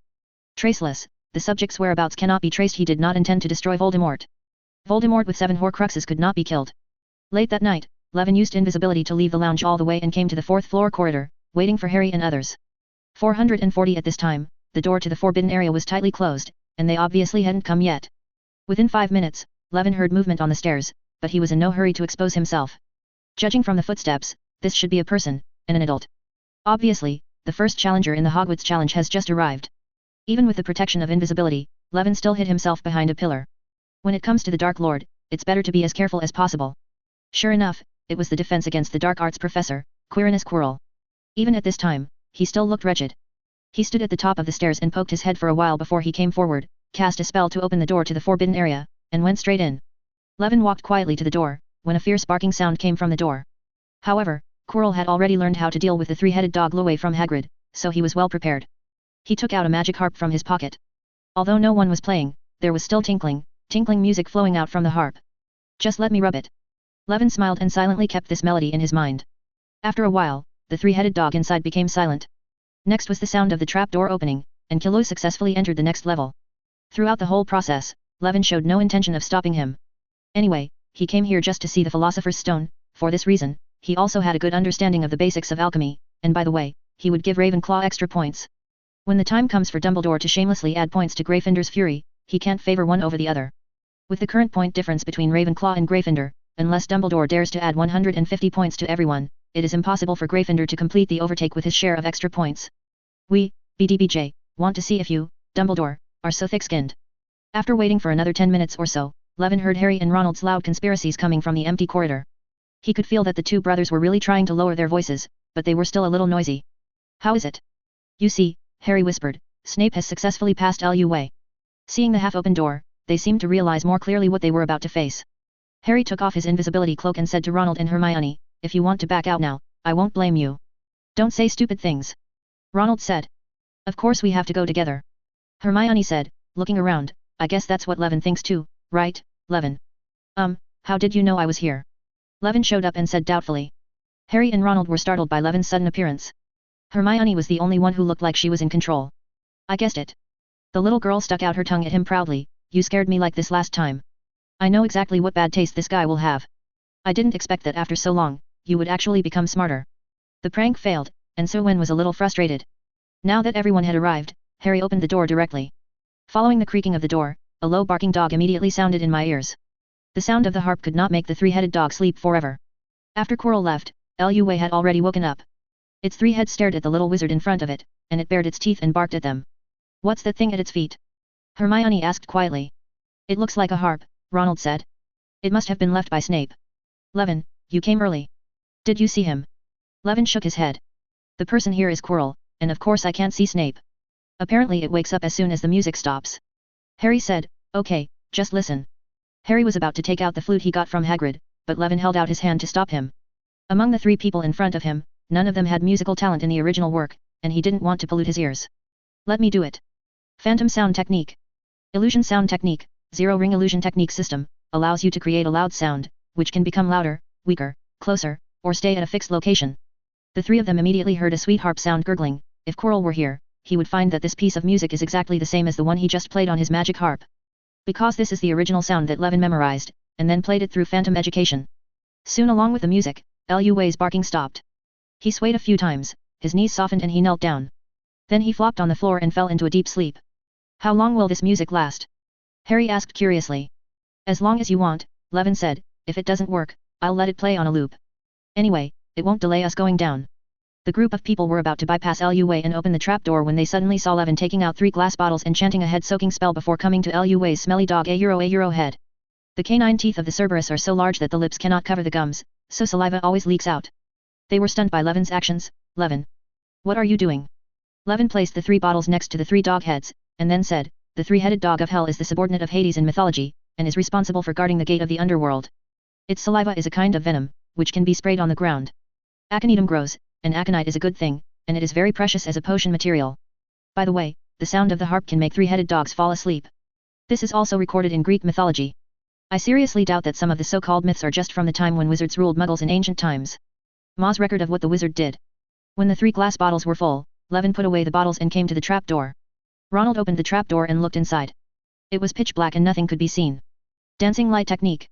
A ball of white light emerged from the tip of Hermione's staff and flew downwards. You actually learned this technique. Harry looked at Hermione with admiration. Never mind this. Look down there. Ronald shouted. As the light ball fell, everyone saw the scene below.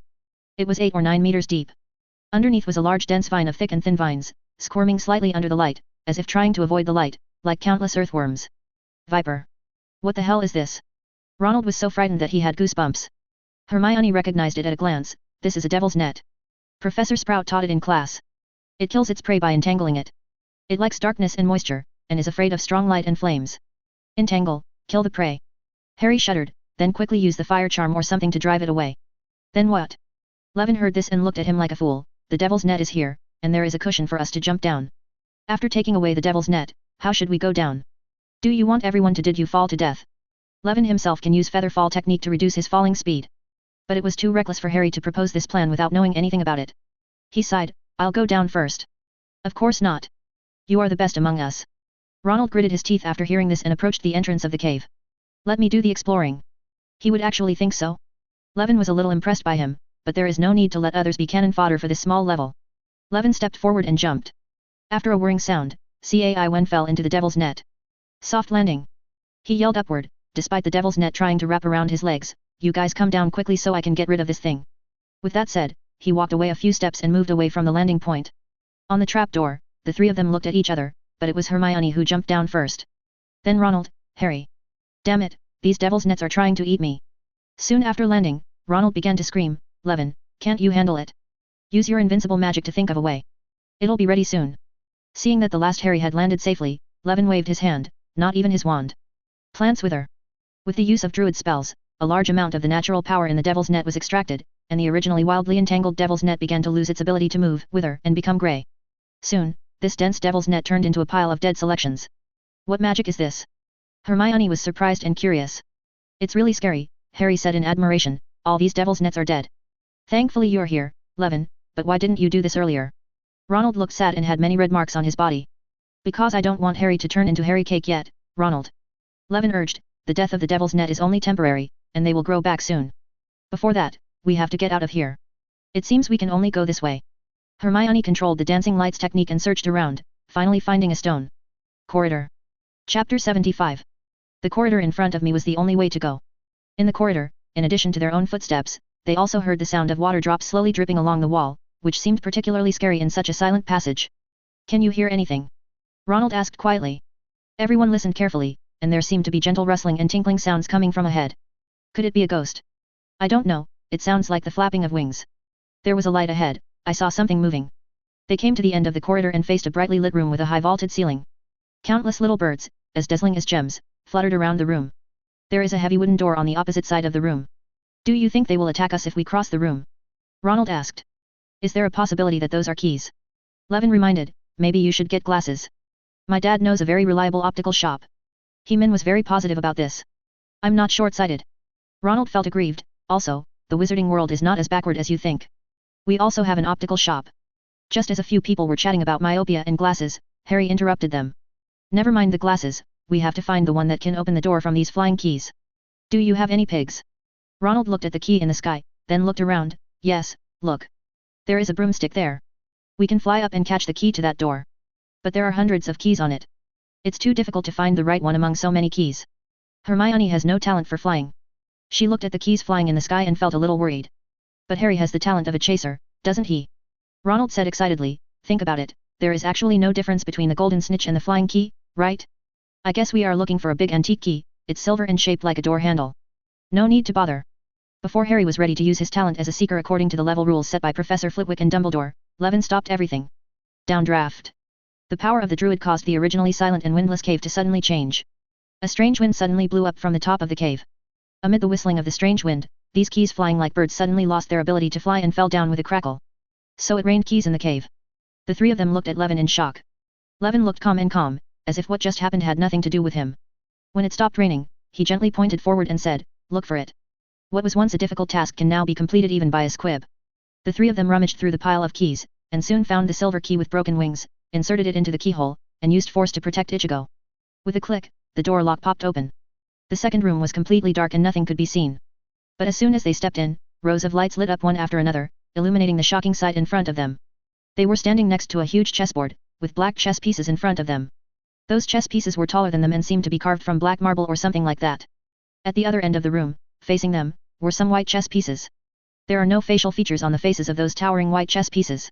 Under the uncanny valley effect, even Levin is inevitably a little creepy. "What now?" Harry whispered. "Isn't it obvious?" Ronald said, "We have to play chess to get across the room." They saw a door behind the white chess piece. "How?" Hermione asked nervously. "In my opinion, we must act as chess pieces." After Ronald confirmed that it was a wizard's chess piece, he walked to an empty knight without a knight. Immediately, the stone came to life, and the horse paved the dirt with its hooves and looked at Ronald.